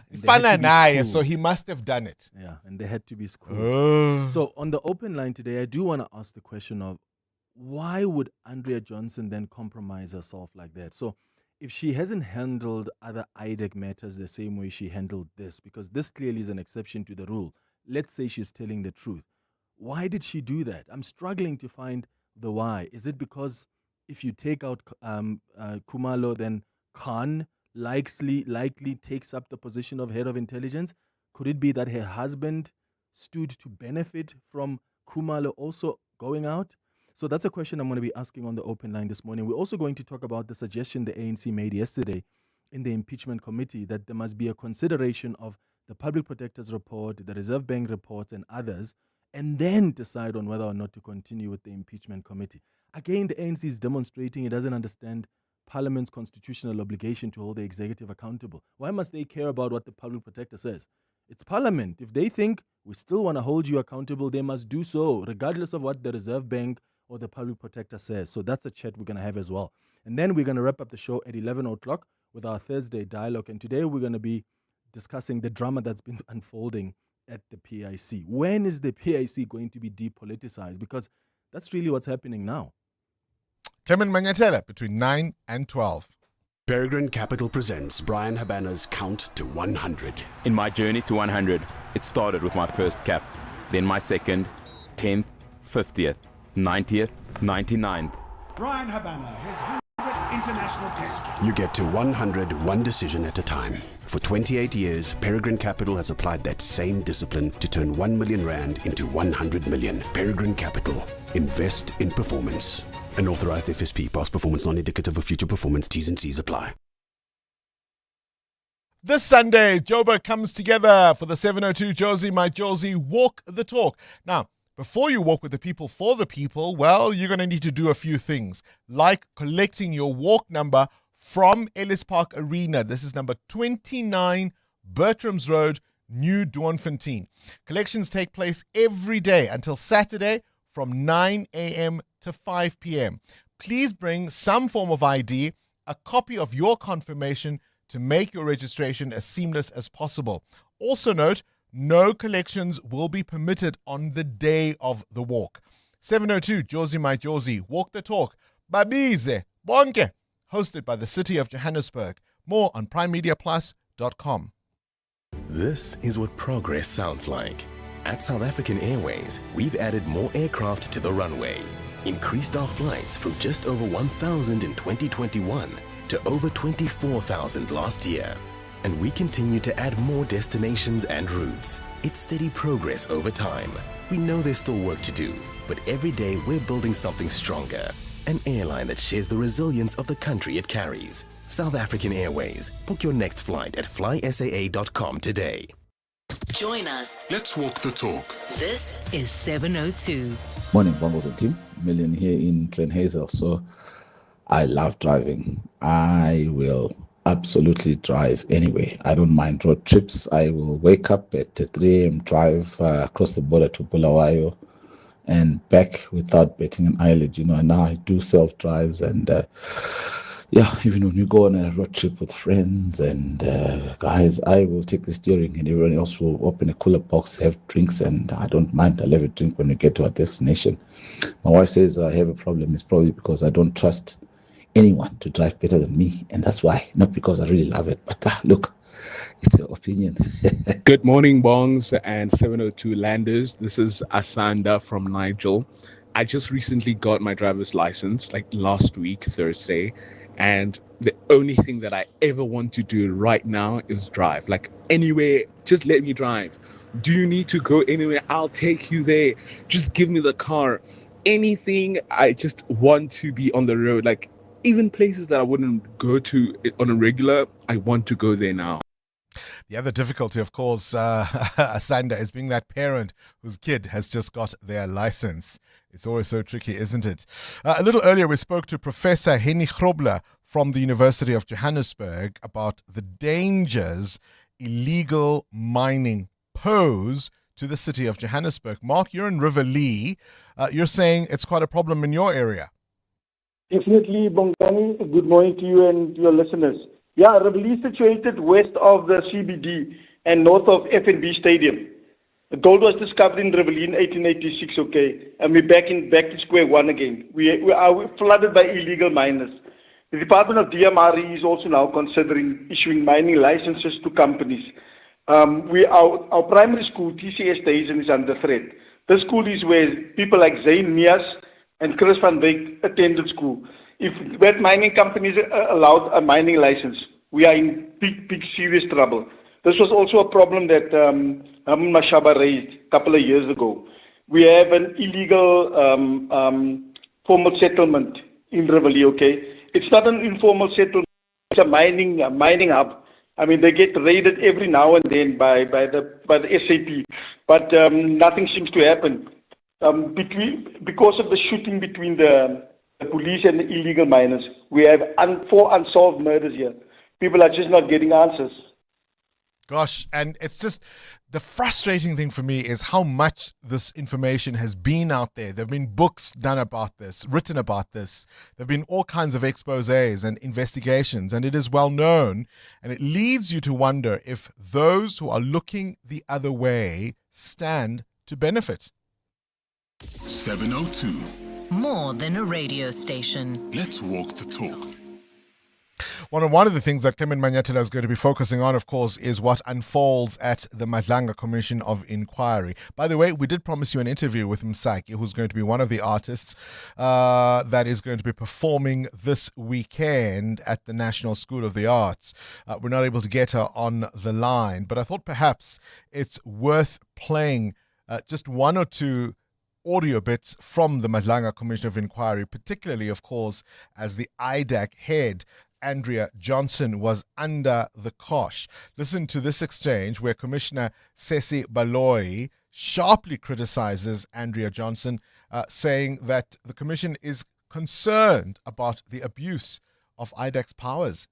It's a misuse of powers, whether it comes from her or from you at this stage. This is a misuse of powers to take intrusive steps and action against people. On this affidavit, you have no justification whatsoever on this affidavit to be looking into Likalakala, Ngube Moyani, Sibula, Madileng, Mokwele even, by name, Duvalo, whoever is automotive engineer. You have absolutely no legitimate and valid basis to look into them. Maybe there is something to look at later on, but we are still at this affidavit stage where you are authorizing that they be called in, that their affairs, their bank statements be looked into, and their lifestyles and everything and about them. And they must come to interviews under threat of, if you do not cooperate, it's a criminal offense. You're happy to do all of that.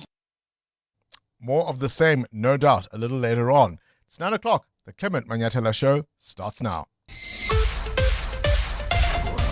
This is EWN.